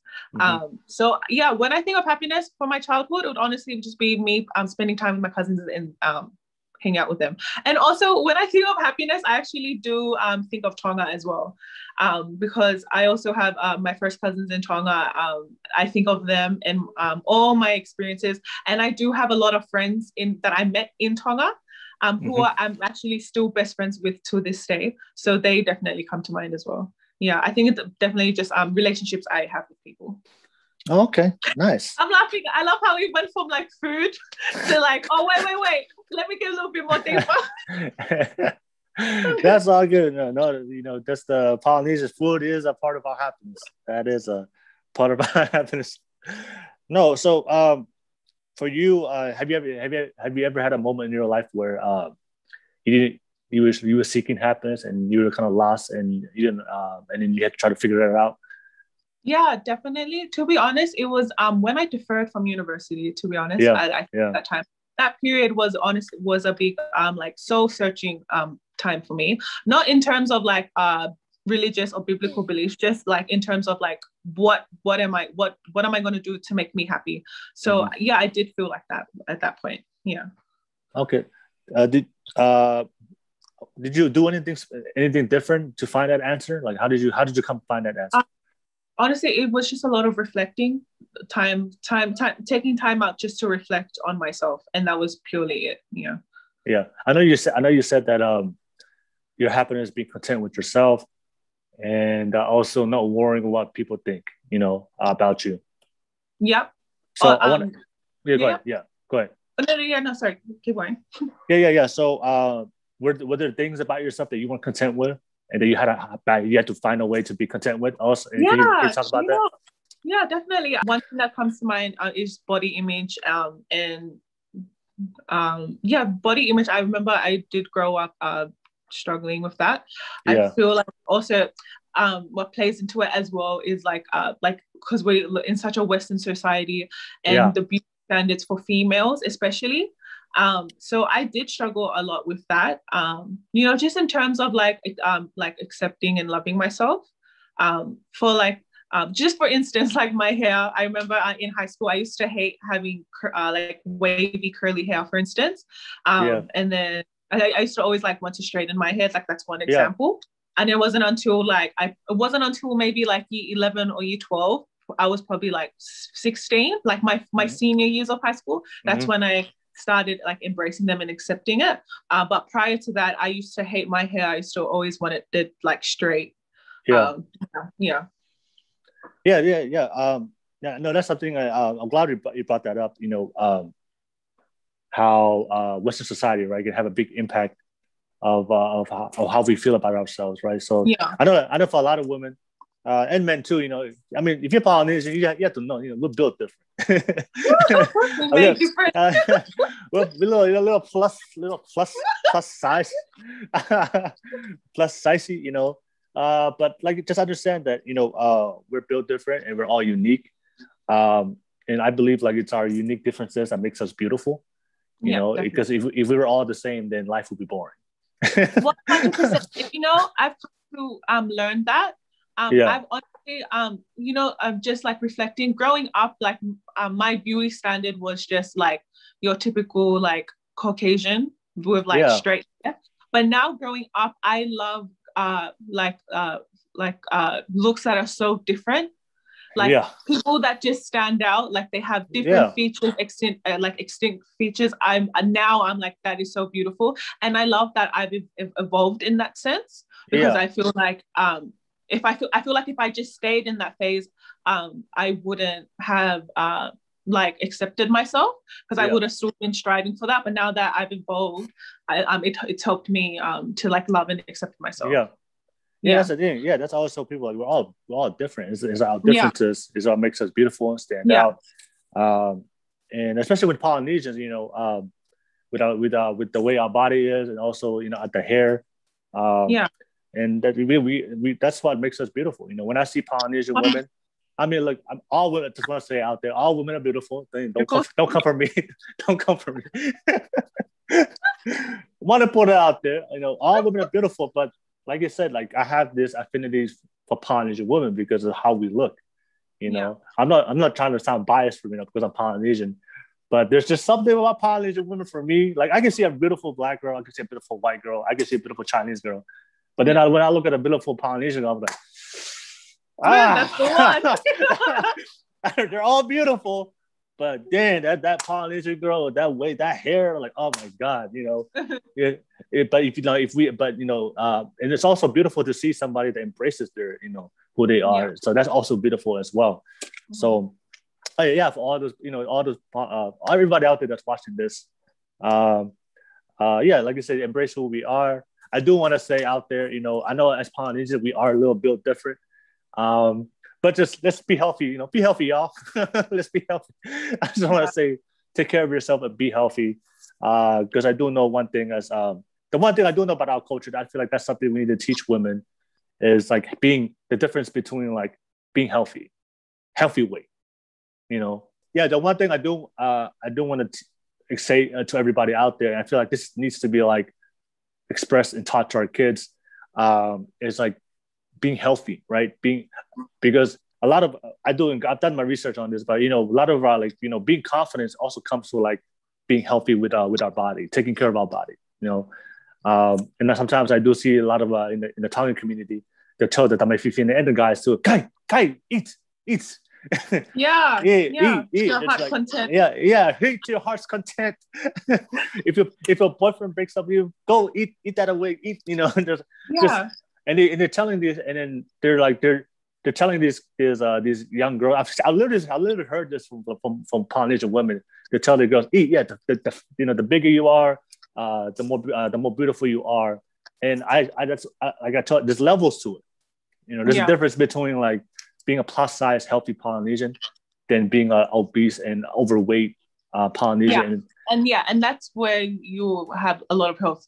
And that's what that's when people start struggling with their own insecurities of their body, because their whole life their family's been telling them, hey, you know, you're beautiful, and being bigger is better, but that's like not giving like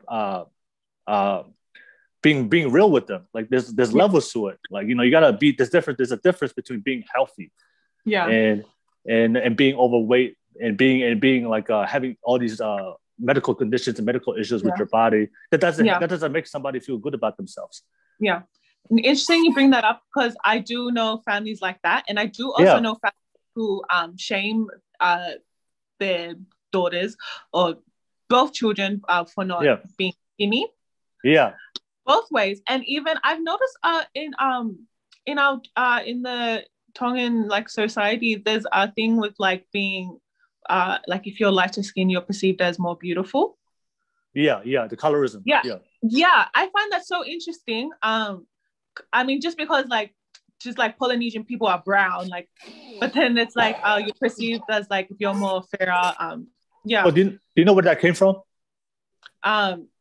It's from is it from the colonization? Colonialism. That white people came and they adopted these values to make us feel right. But that's what I'm saying is I've seen it before where a girl could be perfectly healthy and slim, but they'll tell them they're unhealthy, you know, or they're not beautiful enough. I've seen it in Polynesian. So like I said, I feel like as Polynesians we have to be up to date with the reality, you know, that, you know, there's a difference between healthy.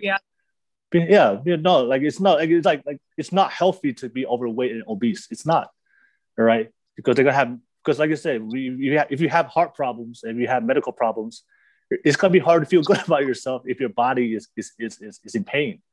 You Yeah. know, I think I've been heavy before. I think the biggest I've ever been was like 300 pounds. Yeah. You know, and then I guess it didn't feel good. Like, you know what I'm saying? Like I was mentally strong, you know, mentally, but it just, I didn't feel good and about myself until I started being healthier and lose weight. And so I know a lot of Polynesians go through like body positivity issues, right? Mhm. But the thing is, I do see a lack of teaching them like of how to take care of their body to be healthy, which can definitely help a lot of kids. You know, I do really tell the kids, hey, you love yourself, love your how you look, love being Tongan, love your features. That's like I said, like teach our kids, hey, like, you know, be proud of being Tongan, be proud of your body, be proud of your features, you know, love who you are, but also teach them let's be healthy about it, you know. And teach that because there's a big difference of when you're healthy with your body, it affects everything, mentally, spiritually. I believe I agree with everything you're saying. With your with your diet and weight, and also that makes me think of like even just like your mental health as well. Because I even know some beautiful Tongan girls who I think are so beautiful and they are healthy and they are slim. However, in their mind, they think they are so ugly.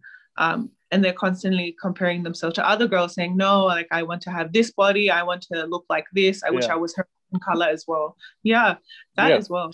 It's like you said, it's a comparison. That's a problem with the culture and society today is like, we're trying to put a one single standard when it comes to beauty when that's not the case in reality. Like everybody's different. Everybody's comes from a different culture, different genetics, different based on who they are. So you can't just put one single standard to determine all value and beauty on all people, you know. So, and that's the problem. So if you're out there, all the girls out there watching this, all the guys out there, just love who we are, and take care of yourself in a healthy way. As long as you're healthy, I know, like that's why I say when it comes to standards, it's all about a feeling. It's a feeling, right? Of how your inner self-worth and value that you have for yourself. So as long as you're healthy and you feel good, you don't try to be like this IG models that you guys see on on IG, and as long as you feel good, because we're talking about happiness. Happiness is a eternal thing. It comes from within. Just like beauty, just like confidence, just like success, it's all based on your perspective, and your perspective comes from how you see yourself. So it doesn't matter what people say or how people perceive you. It's how you perceive yourself when you look in that mirror. When you look in that mirror, do you smile? When you look at that mirror, or you look at that mirror like, oh, you're what? or so a lot of ladies, they get the smaller mirror, right? They get the small skinny mirror. They take pictures of the small skinny mirror. It's interesting. I heard this thing from I did a podcast with somebody, and they said like there's a way you're gonna test your level of like, I guess, test how how you see yourself, and to make sure you're happy with yourself. And this is something you can try to do. And this is I'm trying to remember who it was who shared me this, but it's actually pretty cool. It said go make sure you're locked in your room and get naked and look in front of a mirror. If you can become naked and look in front of a mirror and look at yourself and actually be happy with what you see, then that's a sign you can see, okay, there's a healthy level of happiness and relationship you have with yourself, right? But if you look at yourself in the mirror and you can't look at yourself with feeling some type of way about how you see yourself, then that shows you like there's a lot of work need to be done. Because you mentioned content, right? Content, like just being happy with where you are. So like I said, if you can look at yourself in the mirror, and look at your flaws and insecurities and imperfections, and you know what? I know I'm not perfect. I don't have this, but you know what? I'm all right. I'm good. Hello. Oh, okay, we're back on. Oh, we're back. Yeah. Yeah. Like I mentioned before, you mentioned content, right? So if you can, like I said, I know like that lady told me on my podcast, if you could get yourself naked and look at yourself in the mirror and look at all your insecurities, look at all your imperfections and flaws, and look at yourself and still be content. You know what? I know I'm imperfect. I know I have my flaws, but you know what? I want sexy. Damn, I'm sexy. All right. Yeah. And just look at yourself in the mirror. Like that's that shows you that you're healthy. But if you struggle to do that with yourself, then that's gonna be a constant battle for you, because the one thing we know in life, people will always judge, criticize, and disagree with you. That's just it's a fact. So trying to compare yourself and trying to get their approval, that's a battle that's never ending. You will never win in that battle if you're always trying to win that social comparison, you know. So just be content with yourself, be happy with who you are. But also I do want to add to what you said. I do believe also in growth as well. Like happiness is about making sure that you're always improving and getting better as a person, and not just staying of where you are. You know. Yeah. So yeah, that's a good conversation. Thank you for sharing your happiness surgery. Hey, I do want to ask, how do you deal with negativity? With when you said about when you compare yourself to other people, people have judgment or see you differently. How were you able to overcome that? Yeah, I feel with my negativity, it takes place when like you were saying, when I compare myself to other people. I feel like that is I feel like that's a toxic trait that I do to myself, because I feel like when I allow myself to get in that mindset of me comparing myself to other, it's very unhealthy. Even just say, for instance, you're comparing yourself to someone else, but I feel like you're allowing bad thoughts to come to mind. Like either you're thinking they're better than me or I'm better than them, or even if you're saying, oh no, we're both the same. I just feel like it's not a healthy area to go into. Do you still battle with that today? Yeah, most definitely. Yeah, I feel like it's almost like a sub it's like you don't mean to do it, but it just... it's like unconsciously, it's like subconsciously you do it. Yeah, definitely. Yeah. Do you know how to improve on that? What I do? Yeah, like what do you have any solutions to how to overcome that what you're going through right now, that negative self-talk? Yeah, definitely. When I do find myself doing that, the one thing I tell myself is that like the only person I need to work on is me. Like I'm my own competition. I just like a constant reminder, like when I think like that, I like say no, like I don't need to be doing this. I don't ignore, it's not like I don't ignore it. Like I do accept that, like I like that sometimes, but then I just like tell myself I need to focus on me only. I need to better myself. And then just work on myself, and that's all it is. No, it's funny. Like I've talked to a lot of men and women that gone through that issue where they always have that negative self-talk, that subconsciously comes out and be negative towards themselves. And I remember I talked to this one mental health counselor, and he kind of like gave me this little thing. It was pretty cool. I want to share it with everybody. It can help you to like tame that the subconscious you have that sometimes comes out. It's like, do you do a lot of positive affirmations? Hello.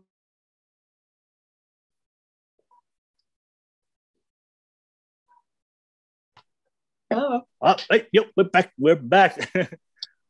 You were saying if I do a lot of positive. Yeah, do you do a lot of positive affirmations?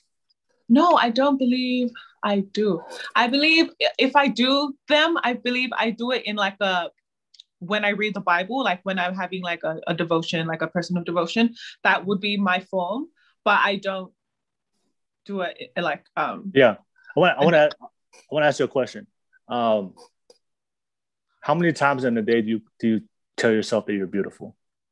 Oh no. None? No, I don't do that in that. No. Yeah, you'd be really surprised, like that, because like the inner self-talk that we have usually comes from what comes from the alpha external environment. You have to understand, as kids, we didn't know what being stupid was. We didn't know what ugly was, right? We didn't know what being this being perfect was. Like somebody introduced that idea to us. As kids, we was really healthy. We were just, like you said, just playing games, eating, having fun. Like we were just living life. We didn't know all these things. Then at some point of our life, people start introducing those ideas. This is what beauty looks like. This is what you should do to be a woman. This is what, and then we internalize those thoughts, and that becomes our new conditioning of our inner self-talk, of our subconscious. So, like you said, that's one thing I always tell a lot of people. A lot of people don't take the time to kind of check up on themselves, and that's why positive self-affirmation. I'm telling you, if you tell yourself I'm waking up, if you tell yourself I'm beautiful, at least 5 to 10 times a day, just look in the mirror and say I'm beautiful, I'm beautiful, I'm beautiful. You do it? Of course. Wow. Okay. No, I don't think I've ever actually had this conversation with someone ever where they encourage it, or they not only, but they practice it themselves. That's why when you said that, I was so take it back. I don't say beautiful, I just damn, I'm sick. Yeah. Hype yourself up. Right. It's let me ask you, have you ever has a man ever told you, or anybody has ever told you, hey, you're very pretty, you're very beautiful, and you felt good? Yeah. Right. You can do it to yourself. You can do this to yourself.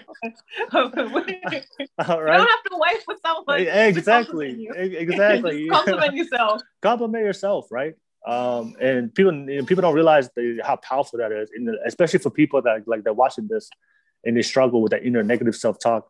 And like I said, our self-talk always comes from the outside, but then once you learn, if you just keep telling yourself, wake up in the morning, I'm beautiful, and just constant reminders, right? I'm beautiful, I'm beautiful, I'm beautiful, I'm happy. Also, you have to be realistic, No.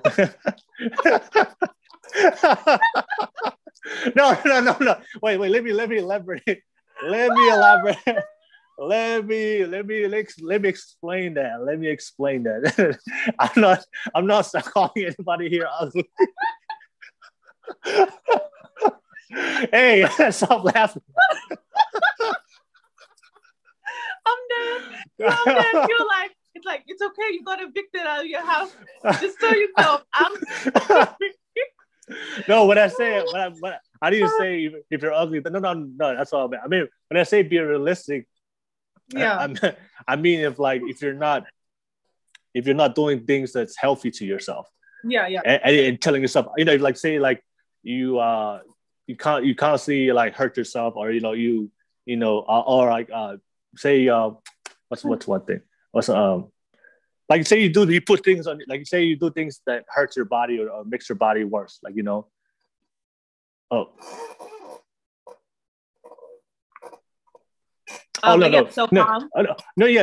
perfect example. Say you don't take care of if you don't take care of your body, say you don't diet, you just overeat, and you never take care of your health at all, but then you wake up every day telling yourself, I'm beautiful, I'm beautiful, I'm beautiful. That's what I'm saying. Be real. You have to be real. Yeah. Be really you're not. It's hard. You're not beautiful if you're not doing things purposely to harm yourself. If you. Yeah. So say if you're alcoholic, you're a drug abuser, you're doing things, you're abusing your body, you're doing things, putting substances in your body that's that's hurting your body, right? And then and you're telling yourself in the mirror, I'm beautiful, but even though you're abusing a lot of things, that's what I'm. No. So no, obviously there's something going on. You have to work up. I'm just saying if you're healthy, if you're constantly working on yourself, saying if you just mentioned it before, improvement. If there's effort, you're putting in that effort every single day to better yourself. Of course, we're all beautiful, but. Yeah. I don't know why you laugh like that. Make me. Yeah. So that's what I mean. Positive affirmations. Be realistic. You know what I'm saying? I can't tell myself I'm positive if all I'm doing is listening to the hate stuff. A lot of hate stuff. I gotta put in the work behind it. But also just positive affirmation. If you do that, if you call it everybody out there, if you compliment yourself at least 5 to 10 times a day, you can notice the difference in increase in self-esteem and how you feel about yourself. So you should always find time to do that. And also like your friends also does play a big impact. Pay attention to what type of people you surround yourself with, because sometimes it's not you. It's not you. Sometimes you're in the wrong. You're probably in the wrong environment. Like people have been telling you that you're this and this and this and this, when actually you're not. So yeah, just wanted to put it out there. Yeah. All right. So yeah, please. I just wanted to clarify. I'm not calling anybody ugly. Okay. Just want to don't come for it. Don't come for me. We're all you guys are all critical. All right. Cool. So I'm glad we talked about happiness. I think I want to move on to love. The next thing we promote on the Gobble Club podcast. Let's talk about love a little bit. So when it comes to love, 2021, that's what everybody's looking for. Everybody's looking for love. Everybody's looking to find the right partner, date. So I want to ask you, I know you mentioned before, when it comes to love and relationships, something that you always want to focus on, like, for a lot of ladies out there, is red flags. You said that you wanted to talk about the red flags that you guys see from a lot of men. Yeah. Yeah. No, I'm not particularly men, but red flags are your own red flags. Yeah. Like your personal red flags. In terms of like you being like toxic to yourself. What's an example I could use? Yeah, what are toxic traits? What are toxic traits according to you? Like very controlling, I would say. Yeah. Very controlling. You don't want someone. You don't like the idea of someone having fun. If almost because you're.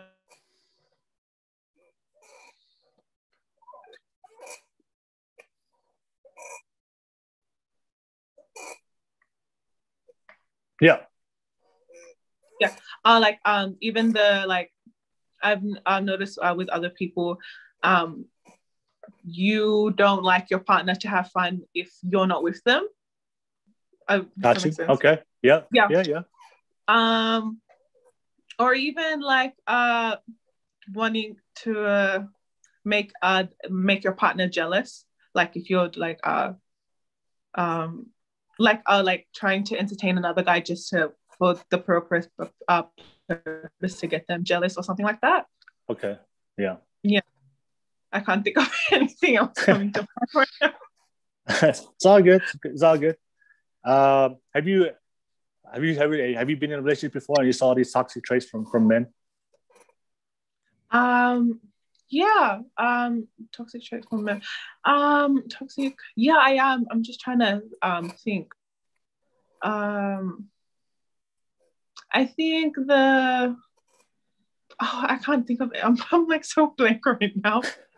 Yeah, no, but I have though. I would say not wanting to. I wouldn't say it's like toxic, but like not wanting to compromise. Like they want you to meet them meet them there, but they don't want to. Not change, but they just basically don't want to compromise. They just want you to change for them, but they don't want to change for you. Is there like a specific one, like a specific change that you're talking about? One was religion, like faith. Got you. Like that's one example, but it can relate to any other area. Yeah. So okay, so like they wanted you to like, or wanted that person to like be in their religion, but they didn't want them to change. Yeah. Oh, okay. All right. Yeah. All right. So toxic traits. So what are the common toxic traits that you often see from men, from the other side? Because a lot of ladies out here watching this, they're trying to figure out relationships. It's funny, we talk about Polynesian. When you grow up as a Polynesian, we don't really talk about dating and love. Mm-hmm. So like a lot of times I often see as Polynesians, we don't really know what a relationship is, or we don't really know what a healthy relationship is. So a lot of times as Polynesians, we just go into the dating market and just date, not knowing these things. And sometimes I often see a lot of men and women Particularly, I see a lot of women, Polynesian women, they're in toxic relationships, but they never stick. They never have the courage to leave. Mm-hmm. But I also understand, as Polynesian women, you guys grow up in a family. You guys have religion, right? Religion always keep the family strong, stay with make sure to keep it. And I feel like sometimes that ideology, a lot of Polynesian women go into a relationship and they want to keep it. They want to keep it intact, and they don't want it to break up, even though there's all these red flags that's coming from the guy. But because they've been taught that way, from not only from the Polynesian culture, but also from the religion, we have to. They struggle to leave that relationship, even though they see the red flags. Do you see that a lot happen to a lot of Polynesian girls? Yeah, definitely everything you said. Or even in terms of like, they don't want to leave because they'll take into consideration the time that they've been together. Yeah. So they'll be like, oh, I've been with the guy, for instance, like just say for 2 years, and they're like, what a waste if we break up. However, like it's like, but the way I look at it is like, do you want another 2 years of what's happening? Yeah. No. Yeah. Also, I'm just continuing what I was saying. I believe sometimes they think that they can change their partner, change their whatever issues that they're having. They believe they can help change them. Another thing I've noticed as well, or maybe sometimes it's just to do with their self-love. Yeah. Like sometimes they believe like this is the best they will ever get. Yeah. So they want to say that. Yeah. And there's other ones as well. I'm like, I know there's more. I'm just trying to think of it. Also another reason that may be their definition of what love is. Mm-hmm. Like to them, this is what love is. So that's all they know. So to them, probably what they're experiencing in their relationship is normal to them. Mm-hmm. However, someone from like an out of perspective look is saying, no, this is not normal, this is toxic. However, to them, they're saying, no, like this is what love is, this is normal. Yeah. So good. Yes. No, you said a lot of things you said is right. A lot of people, they if you grow up, they always say love starts at home. The love that you see at home is also always going to be the love that we're going to seek and look for, and what we're going to be accustomed to. So a lot of times, if you grow up in a broken home, in a home where you didn't get a lot of attention from either your dad or your mom, then you're going to go seek that love or that lack of love, depending on what type of environment you have. Self-love, also self-love comes to my mind too. That's why I really believe in that self-love also. Like you have to know how to love yourself first before you can love another person. Yeah. Another thing that I thought is sometimes I feel like when you're in love, it can sometimes blind you as well. Yeah. And that's the whole reason why I'm so like I strongly believe in the refraining from sex as much as possible. Yeah. I sometimes feel that when you mix love and lust, so just continuing what I was saying, that's why I'm also like for the biblical reasons why I think it is like important to refrain from sex. I just feel like sometimes when you mix love and lust, it's sometimes like I feel like it's hard to identify the two, whether if it's lust or if it's love. And that's why and I do believe that like when you do have like sex, like because it says in the Bible when you like flesh becomes one. So I believe when you're like doing those activities, like spiritually, like you will be linked to them or something like that. Like there's some bond between you guys. And maybe that's also why it's so hard for you to separate, because you've made that like that spiritual connection through that sense. Yeah. Yeah. No, you're absolutely right. Yeah. Like a lot of people, because of social media, because of culture, because of TVs and film, a lot of people associate, lust with love, Yeah. So they think if there's a guy or a girl that wants to have sex with you or they're physically attracted to your body, they think that's what love is. But they don't know that's a difference between somebody lusting for your body and then somebody actually wanting to know and love who you are, the person that's within. So that's the thing I hear a lot of young people, a lot of people struggle with. And what you said, spiritually connected with each other. I do believe in that. I'm really big on energy. That's a thing. That's for me, energy is really, really big, especially when I meet somebody. Like, especially when I meet, doesn't matter who you are. When I meet people in general, I go off my energy. If I feel that when I feel the energy of somebody else, I can quickly tell if this is the person I need to be around or this is the person I need to be away. That's why I always tell people, that intuition or that gut feeling, Have you ever met somebody and then like they said everything was cool, but you just something about you just felt in your gut that there's something just off. Yeah. You ever had that? Yeah, definitely. I've heard that. Yeah. I've had that all the time. I meet somebody like they're kind, like they're like nothing's wrong. Like they're kind, they're happy, they're smiling. They look good, they look good from the outside. Everything looks right, but there's just something about the energy. I just feel like it's off. And I stay away, and then later on in life, a couple months later, I find out, that person was not really the person they portrayed themselves to be. And that's why for me, like energy is cool, and like I go up by energy, and then especially when you have sex with somebody, like people don't realize if you really do your research into like you're actually connecting spiritually and with that person, and then a part of you goes into that person, and then also part of them goes into you. I mean, you can call it whatever it was, but that's why I always tell people like, if you have sex with somebody that's negative, that's carrying a lot of toxic energy, that person is going to pass that on to you, and then you're going to carry that energy with that person until you find the courage to break that link.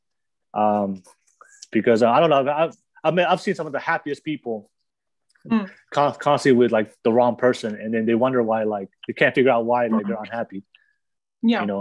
All right, so that's I agree. So I want to ask you like what are the red flags for you? Like, do you see like that? What's your list of red flags that like it's a no? If you see it, no, it's a no for you.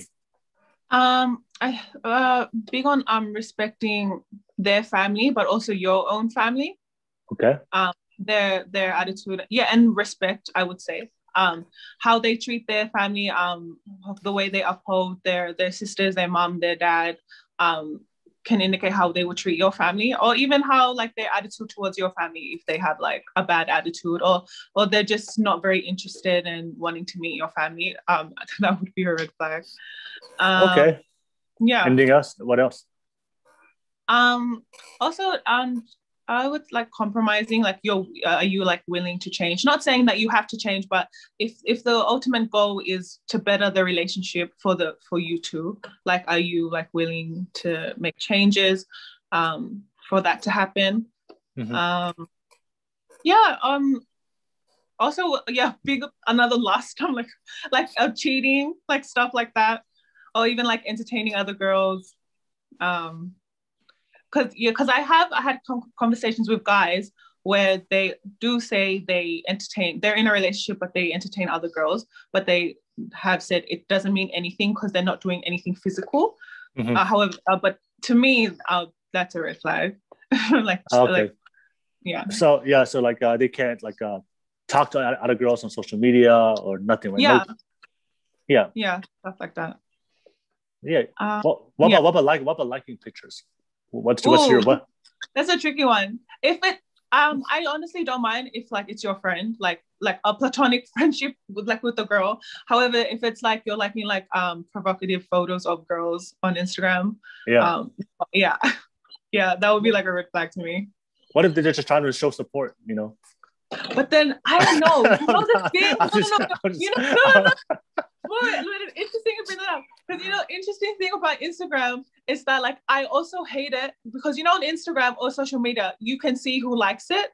So in my mind, I'm thinking, okay, so you're dating me, right? And if you're liking these photos, you'll say your names on it. So in my head, I'm like, you're like disrespecting not disrespecting, but like your name's on that picture, and because I'm dating you. So that's why I'm also like, no.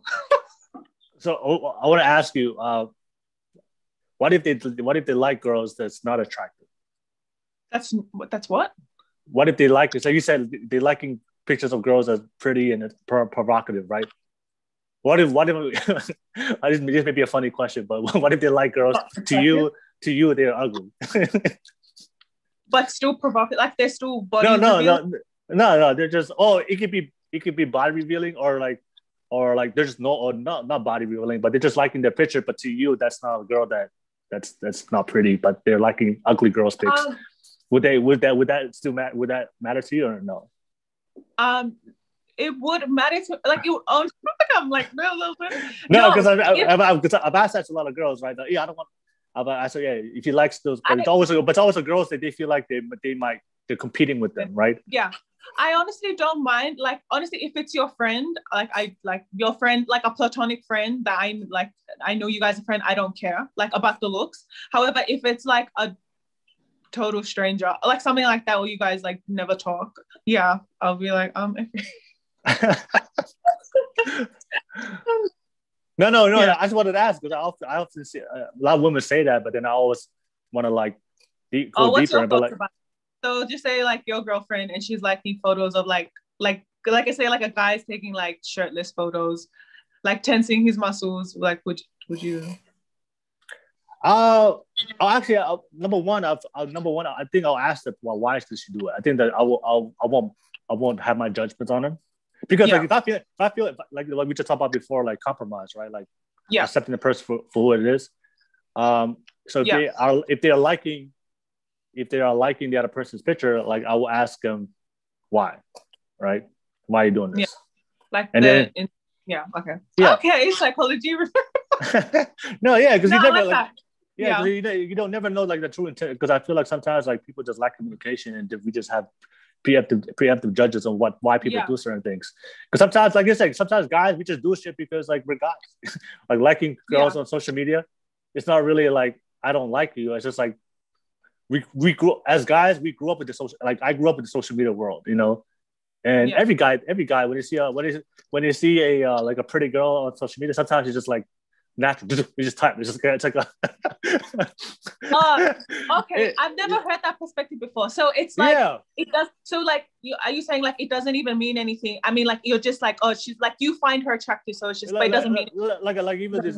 Let's say you met a guy that hasn't been in a relationship for like say 5 years, right? Yeah.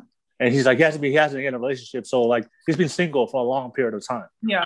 So whenever he sees a girl, he just taps. Because that's a single life. Right. And we all have habits, and they happen to meet you. And say like you happen to meet you, and you guys are started, but you guys haven't made that. You guys haven't made that stage of like really fully committed. Just say this is only like the first week, right? Okay. The first week of you guys dating, right? So immediately when you see like things haven't gone serious, right?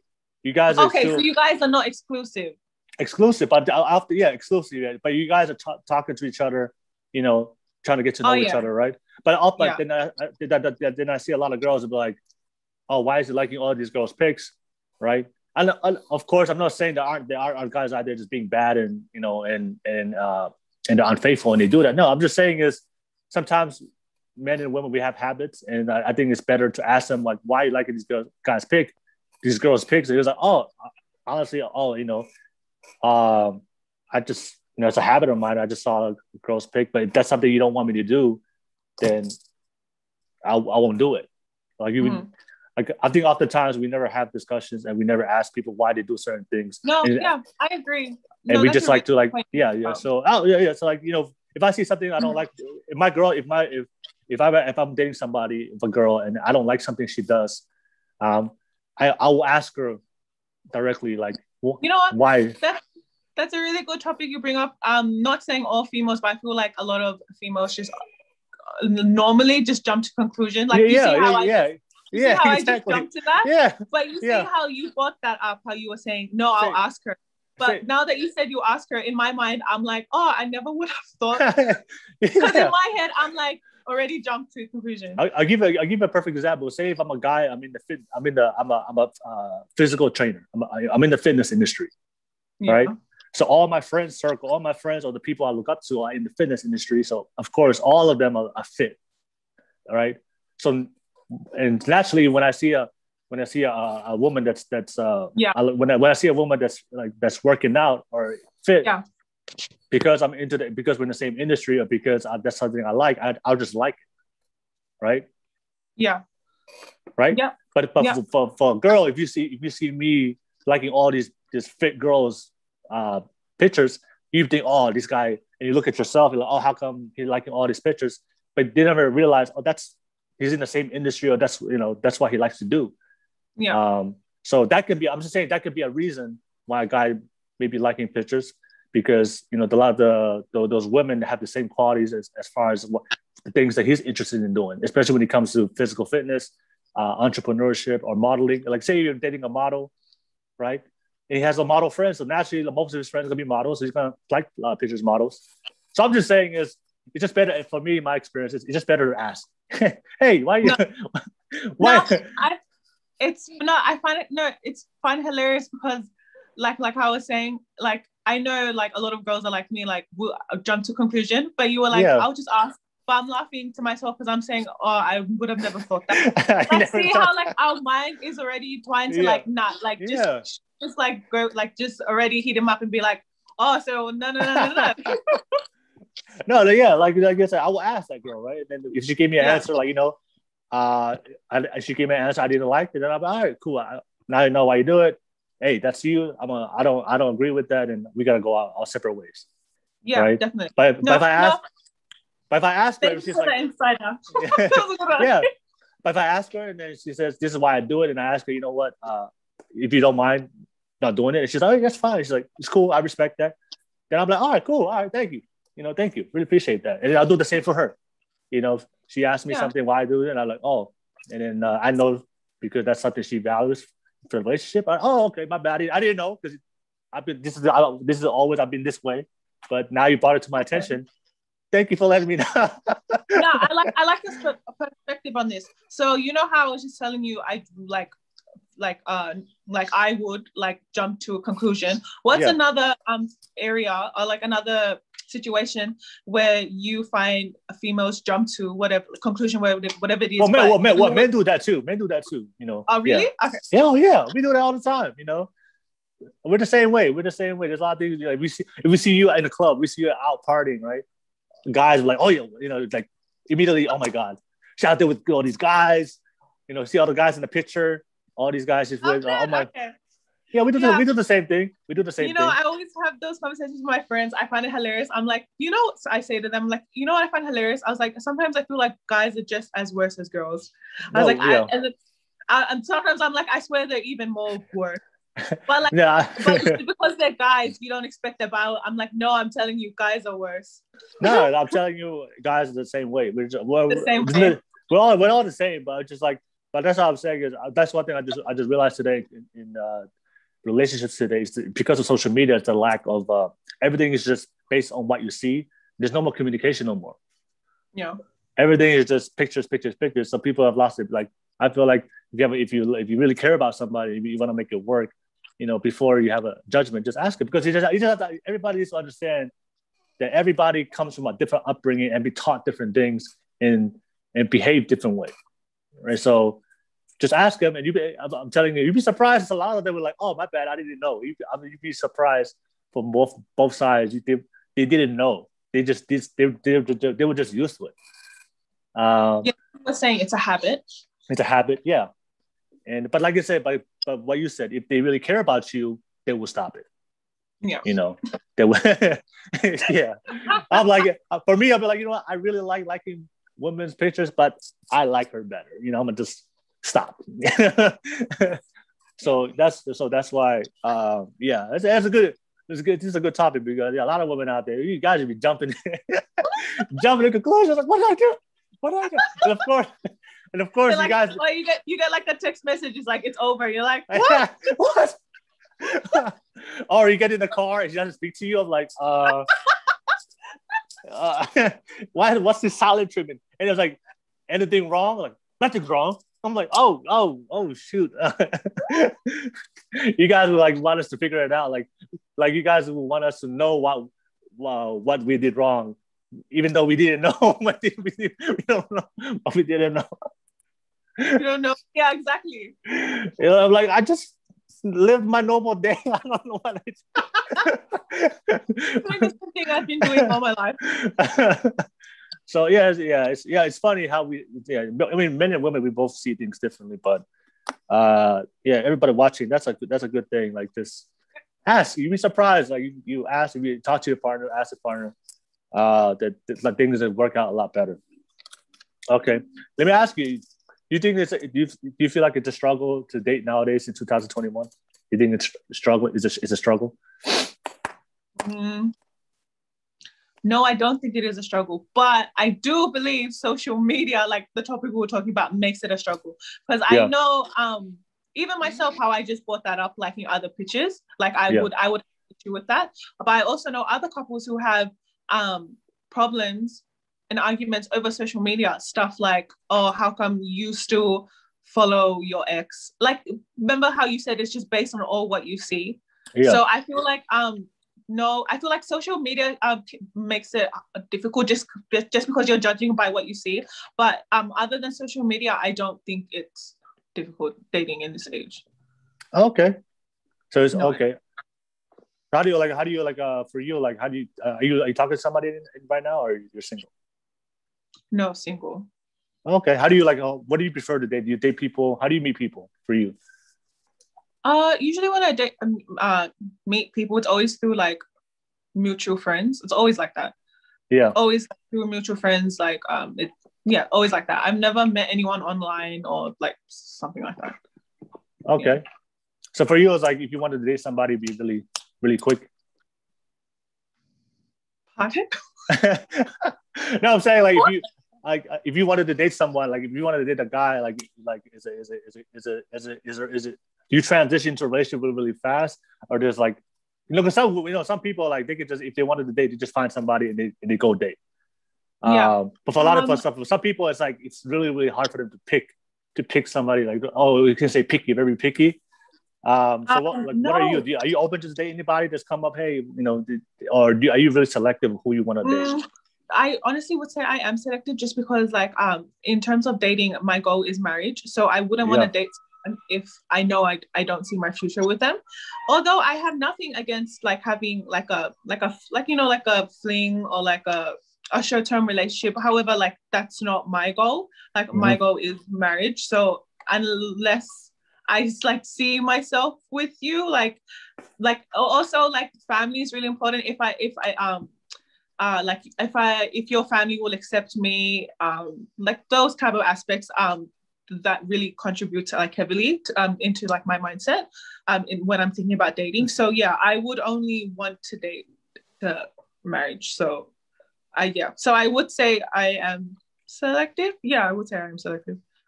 Have you ever been in a relationship and then you told a guy that you're doing this for marriage, and you said are you waiting for sex? Are you waiting for marriage? Are you like being celibate until marriage? Is that thing you believe in too? Yeah, definitely. Yeah. So have you ever dated a guy and you told him that you wanted to wait till marriage to have sex, or are you doing this for marriage and then he just disappeared? No, not disappear. They just they find it. They're sort of like puzzled. They just like, which one, for the celibacy or the marriage one? Or both? Celibacy. Celibacy. So you told them you want to be celibate, and how was their reaction? Like confused. Like, I just feel like they don't know how to take it. However, I'm not discouraging at all. Like, they're just more curious as to why. What's my reasons? And then see how it goes from there. And then they don't really. They'll be like, they'll share their beliefs on it. And then we'll have that topic, and then we'll have a conversation, like sharing our beliefs back and forth. But never they'll disappear or anything. Okay. So would they make it clear? Oh, I respect it, or would they just like? Yeah, definitely. Yeah. So definitely, I'm respectful. Okay, and obviously you're single right now, so the relationship you were in, did it not work out because of something else, or was it because of the celibacy? No, for other reasons. It wasn't for that reason. Okay, so you found some guys that were willing to wait. Yeah. Yeah. Okay. Were they willing to wait for a long time? Like how long? Pardon? No, I was saying those guys that were willing to wait, like because sometimes I've had guys like they'll date a girl and the girl tell them, hey, I want to be celibate. So Yeah. in their mind, like, okay, I'll give it like 6 months to a year. See, right? They put a timeline. For guys, this is what guys do. We put a timeline. Yeah, I believe that as well. Like, they'll say yes, but I swear in their mind, they're like, oh, yeah, we'll think about it. Yeah, so they're like, you know what? I think I can do it. I can do it like 6 months, a year. And then a year goes in. Like, 6 months? No, 3 years. Like, I have a guy, like, I have a friend that did it. And then he was like, he really liked the girl. But then, like, he was like, okay, I'll give this a year. You know, if a year. And then a year went by, and he was like, oh, my God, I just... like he didn't believe he'll get that he thought that he will, like, you know, eventually something will happen between that year, but it didn't happen. Then when that year hit, he's like I can't do it no more, and then he left. Yeah, but I'm just saying, like, I feel like a lot of guys will put a timeline to it and then see how it goes. But then that's understandable. Yeah, that's understandable. Yeah, I understand that as well. I no judgment towards the guy at all, because, like, you know how we're saying about perspective, like, you see how I value this, but to you may not value it, and you as the guy, he may have values that I don't value. So it's just a matter of, like, finding a middle ground and stuff like that. Oh, okay, cool. Yeah. All right. So, like, for I know you said for you, you know, you said it's not a struggle, but, like, for your friends, you know, did they struggle with finding mates? You know, finding a partner? Yes and no. I have friends who are, like, very, very easy to find to find a boyfriend. I have other friends who are more selective. Yeah. Mm-hmm. So both. Yeah. Why do you in your opinion, why do you feel like it's like dating nowadays in 2021 is hard? Because that's the thing I hear from a lot of guys and girls today. Oh my God, it's so hard today to date. So why do you feel like, in your opinion, like, what's your opinion on that? This is my honest opinion. I feel like what's very common today is that a relationship will start, not dating, but just forming a relationship, like a friendship. It will start by being sexual first. So they'll probably start by hooking up, having casual sex, and then hoping to form into something serious. So that's what that's what I think. It will start. Okay. Well, that's what I think. It will start off as like casual sex or like hooking up, and then they'll try and form a relationship out of that. That's one point. But then another reason later, just say like everything's fine in the relationship, like everything's fine, they have like a good relationship, but also I feel like communication and like compromising between each other, like knowing how to work between like their compatibility. Like, obviously, because you come with like your values, your perspectives, and your baggage, and you're coming together, but then it's trying to work it out between you guys. Yeah. Okay. Again, cheating thing as well. Like both girls and guys, like cheating. Like I've seen like relationships where like they'll have a fight and go on a break, and then they make get with someone else, and then the other partner finds out about it, and then it's just like a constant cycle of like getting back, breaking, like going on a break, getting back, like stuff like that. Okay. No, that's true. I see that a lot. I do see it a lot. Does your friends ever like one of the biggest topics I do hear a lot of men and women complain about is like the lack of commitment now in dating today, like when people are no longer dating for marriage. I mean, what's your experience with men out there in Australia? Do you believe the men out there are really seeking marriage, or they just want to, or people just dating to date nowadays? I honestly believe dating to date. I honestly believe both men and women, like they're dating to date, and if they're lucky, like in the sense like, oh, like if I really like you, like maybe this could turn into marriage. But however, if this doesn't work, that's fine. I'll find someone else, sort of like that. Yeah, that's true. That's true. For me, I believe I do believe in dating for purpose. You know, I feel like I don't because whenever you're investing time into something, you have to like make sure that you're both heading in the right direction. but in the same direction. You know, a lot of people getting together, and then because of lack of communication, like because like I say, back in the day, in the old days, dating meant marriage. Yeah, so everybody knew. Everybody, yeah, it's like everybody knew what dating meant. Like everybody knew that dating means marriage. If you're dating somebody, you're married. That's how the old days were, right? 2021, you know, dating does no longer mean marriage no more. So people are going into things without no purpose, or they're not aligned, or have the same goals or where they want to go. So it's people are dating, and then this person has a different direction they want to go with dating, and this person has a different direction because of this dating, but because of like either sex or lust, or you know, just being sometimes some people just, you know, they want to be seen to be in a relationship because, you know, social media has caused a lot of people to care what people are doing or how people perceive them. The lack of like happiness and self-love, because people just want the perception of dating, but not actually want to date. Yeah, I get that. Yeah. Yeah. So so when you meet a guy, like, how early do you bring that up? I'm interested to hear. Like, do you bring up early? Hey, in the beginning? No. Like, how early do you bring that up? Oh wait, are you talking about dating, like going on dates, or dating? So when you date somebody, so say you meet a guy that you're interested in, he's interested in you. When do you bring up that conversation? Hey, just let you know, I'm dating to get married. I'm not doing this just to date. Yeah. And also the celibacy, like when do you bring that up? I never bring it up initially, like because usually it will always come up, like talking about our perspectives on relationships, and that's when I say it. Yeah, but I've never been like, by the way, no, I'm never doing like that. Like, because usually, like, the topic always comes up, like your past relationships, like how, like what you look for in a relationship. That always eventually comes up. Usually, always in early stages, I find. Usually, like on the first or second date, and that's when, like, I'll use that time to to share that.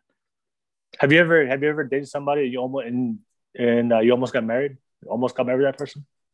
No. Oh, okay. So never got. So you never got to that point where, like, okay, we're doing this for marriage. No. Okay. Huh? What about you? Me? No. I've never dated anybody that we got to that point. It was serious where we wanted to get married. Yeah. It's just, for me, it was just like a difference in paths of what we're trying to do for our life. Okay. Yeah. So okay, that's so for you. So the struggle is that a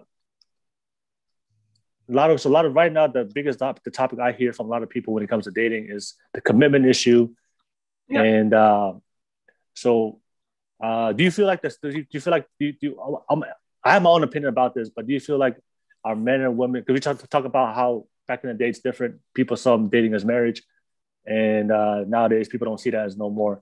Why do you feel like a lot more men and women are no longer want to be in be in a committed relationship no more? Well, that's a good question. I've never actually been asked or thought about that. I don't know. I feel like it's just I feel like a lot of things play into it. Like, I always bring up music, but it's also just like the whole lifestyle. Like, the whole, like, you do me dirty, but I can do you more dirty. Like that type of thing. Yeah. If that makes sense. Like, I can always get revenge back on you. So it doesn't matter. I'll find someone else new. That's what I feel like. So I want to ask you, like, 'cause this is something I always hear a lot of women complain about. But men do, but a lot of women. But how long do you have to be with somebody before, like, you want them to make it official? Like, okay, this is my girlfriend. Like, make sure it's public. Well, I would say I'll give it 3 months, 3 months. So 3 months, and if you're seeing somebody for 3 months and he hasn't made it public or make it known, that make it official, then no go for you. Yeah. I would say around 2 to 3 months during that time. Because during that time, well, I'm thinking, like, you guys should be getting to know each other, like, if like your compatibility, like your or everything, like your past, your like where you want to, your future, your family, and I just feel like you would already know by then. And I feel like and if you are indecisive, it's because it's a no. I feel like with guys, like when they are decisive, like just say if they don't want to make you your girlfriend, but they still want you around, like for entertainment or for their validation or attention or whatever that it is. That's how I feel. Oh, and girls as well. Yeah, girls do it too. Yeah. I'm like boys are no. Sorry, girls do that as well. I feel like it's either a yes no, like it's either positive, like confirm yes or confirm no. But if it's like unsure, it's because like they just want to keep them around for their like for attention, validation. Yeah. Like yeah. So no, I'm glad you brought that up, because the one thing I always tell a lot of girls, like, you know, if a guy wants you, he's gonna make you. He's gonna be with you. He's gonna make it clear. Yeah. I'm not. Yeah. So that's something I always see a lot of ladies, like, you know, I mean, he's not really communicating. He's not making it official. You know, and I always tell them, look, if a man, you know, there's a difference between a boy and a man, but if a man really appreciates you and wants you to be in his life, he's gonna make it absolutely clear, you know, that you're the woman for him, and he won't like. If he's giving you signs and signals, I know women do that too, but I just mean coming from a man, like if a guy really, really wants to be with you, he'll make it work. And if he's not giving you that energy, that level of trust or commitment to you, then like you said, if he has ulterior motives, then you have to ask. All right. Yeah. So also a lot of men, we have a lot of different. We think about different stuff also when it comes to our life. When we meet women, we want to make sure we build a life around that woman. Mm-hmm. Look, a lot of women can just jump into a man's life, right? And just be part of his life. A lot of men can't do that. They have to make sure their life is like ready, or I guess fit to make sure for you. So like I said, like if you want to be a wife, you want to get married. If a man feels like that he's not financially secure, or he's not ready as far as career, or he hasn't achieved something, he may wait a little bit longer. I get it. And a lot of women might think, oh, he's not interested. He doesn't want to marry. No, we just see things differently. And because I've seen that, like a woman can just drop everything and jump into what man and just be part of a man's life, and there's no issue. But man, we can't. Unfortunately, we don't do that. We can't. It's like the men's ego. Like I mean, like yeah. Well, it's a masculine trait. You know what? Men, the way we show our love is through protection. You know, through protection and is providing and protecting. That's how we show our love as a masculine or as a man. So we always want to protect the woman that we love. We want to provide for the woman we love. And if we don't feel secure enough to feel like that our life can protect you or provide for you on a consistent basis, we may not be ready to be in a committed long relationship or be ready to get married. Because that's important to us. Like we want to make sure that the woman that we love is protected and is provided for. For women, I think you guys are more like feminine. Like you guys are more like this emotional attachment. That's just right. So like you guys don't care. You just want to go in there. Marriage, just married. Let's get married. So you don't worry about the finances. You don't worry about the house. You don't worry about the job. You just let's get married. Women are like, if you really love me, hurry up. Put a ring on this finger. It's really interesting. It's really insightful because I've never heard that. But also like everything you're saying, I do believe it because it does make sense. Yeah. So like I just want to throw it out there. Like we just see things differently. That's why I always tell people communication. Like ask questions. Why are you doing this? Why are you doing that? You know, if a guy doesn't want to put a title on you, ask first. Okay, how come we don't have a title? And for women too, like for men, if we don't like something a woman does, ask her, because like I said, because we all do things differently as men and women, and we all see love and relationships in a different way, and we always show our love in a different way. You know, our love language. So, I do want to ask you, social media. Are you okay with dating a man that doesn't show you on social media? So to clarify, he has an account. He doesn't post you. No, that would annoy me. Yeah, that would annoy you? Yeah, that would annoy me. You know what? I wouldn't see. It's this. I wouldn't be annoyed if the guy never posts. Just say he has an Instagram account, but it's inactive. He's never on it. But I would be annoyed if he's updating like his life on his stories or posting pictures, but then he can't like post something of me. I would get annoyed. Okay, and I would ask questions. Yeah. Oh, that makes sense. Okay. All right. Yeah. Well, okay. What if you meet a guy, but like say like he barely posts anything. Yeah, that's what I mean. Like if he's inactive, like what I'm saying inactive. Say like he's private. Posts, no, it's private. Like say he posts like once every 3 months, like every month or 2 months. It's not often. Like most people post like every couple of weeks, or but this guy barely posts anything, and he doesn't post you. No, is that cool? But it's very private. It's like no, like I don't like to show my personal life. I just want to show my business. So he has a page. He promotes his business, but he tells you like I don't want to promote my personal life. Okay, yeah. You know what? If it was like that, I would be okay with it. But you know what? If you were to tell me like that, I would like literally hold you accountable to everything. So if it's just business, like his business page, I'll be fine with that. But then if I swear, like if I was to see him post like him and his friends, or just once a while, I'll like bring it up straight away. I'll be like, oh yeah, business.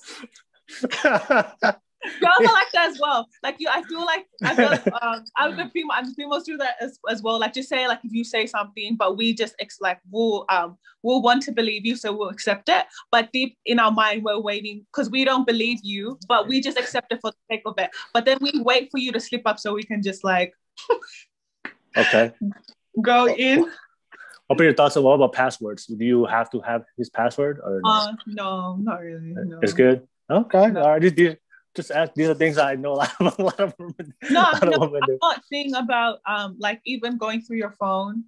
I feel like if I'm at the stage where I want to go through your phone because I'm paranoid, I'll need to have like I'll need to talk to you about it because I don't like that at all. I don't want to have any doubt that you're like entertaining, cheating, or holding secrets from me. So if I reach to the point where I'm like, no, I want to look through your phone, that would be a red flag in our relationship, and I would maybe like consider like breaking up or something because I don't like that at all.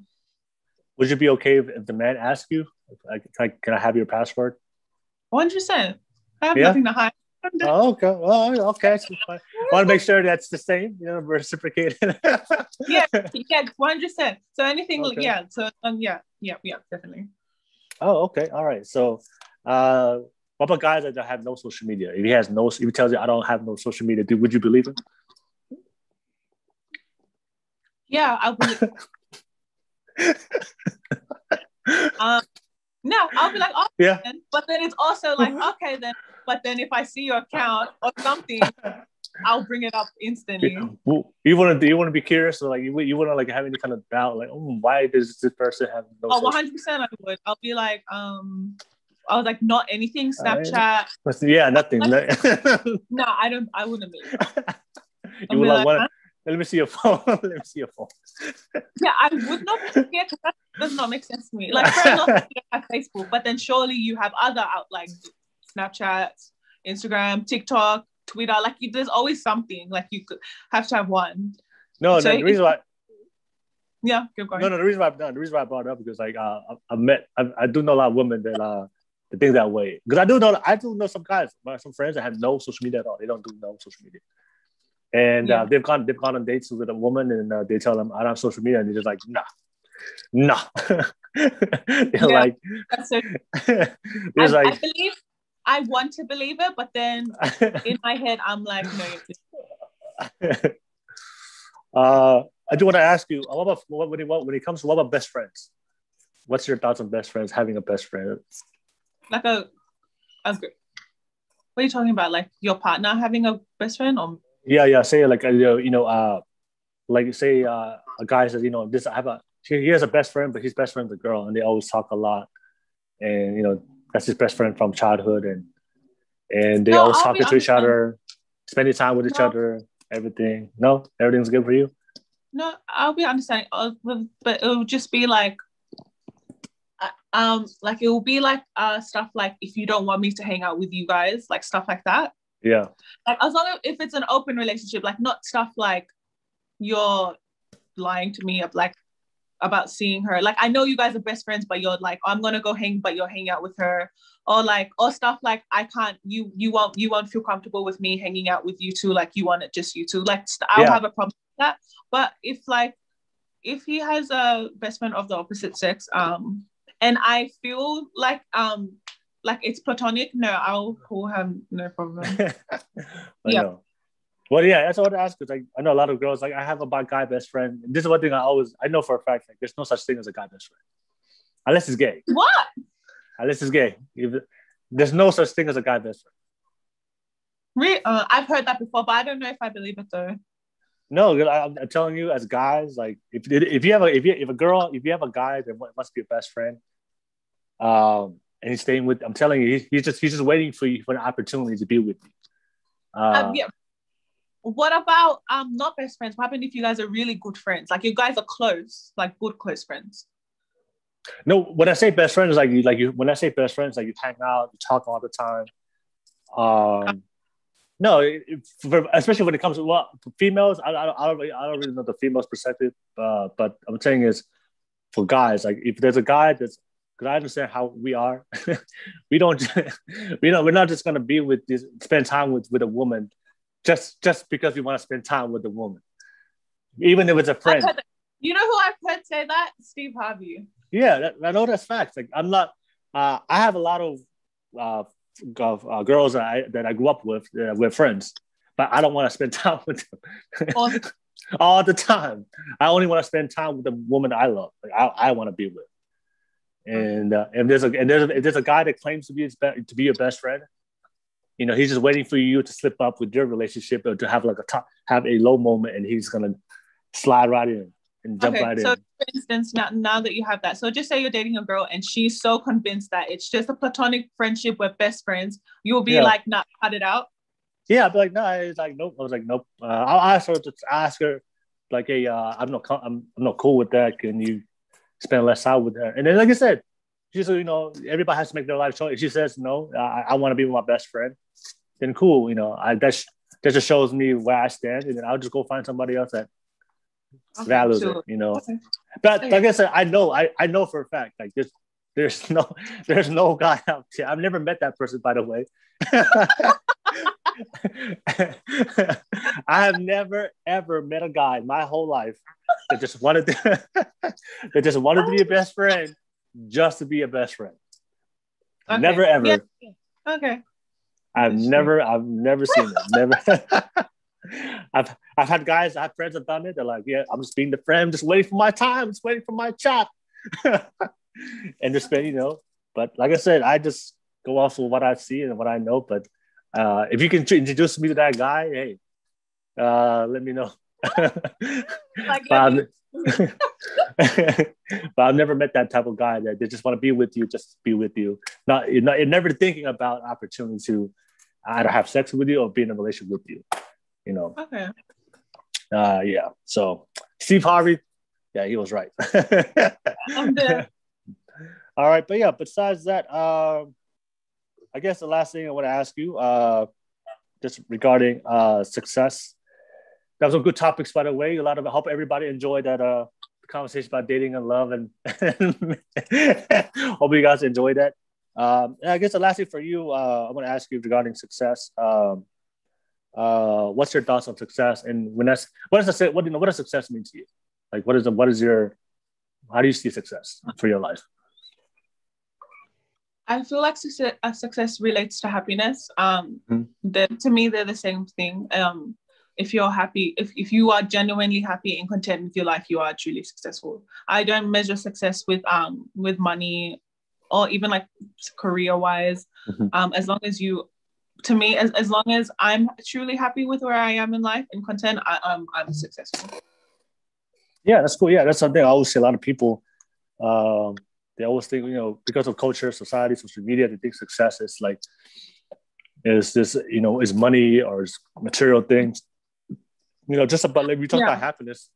Success is just a perspective of how you of how you see things. And one thing I always tell people that success is like I feel like success is happy. Maybe success means happiness. It's the same thing.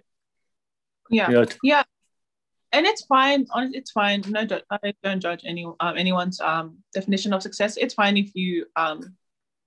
if money is or material things is your definition of success. However, I just feel when it's those things, it's never enough.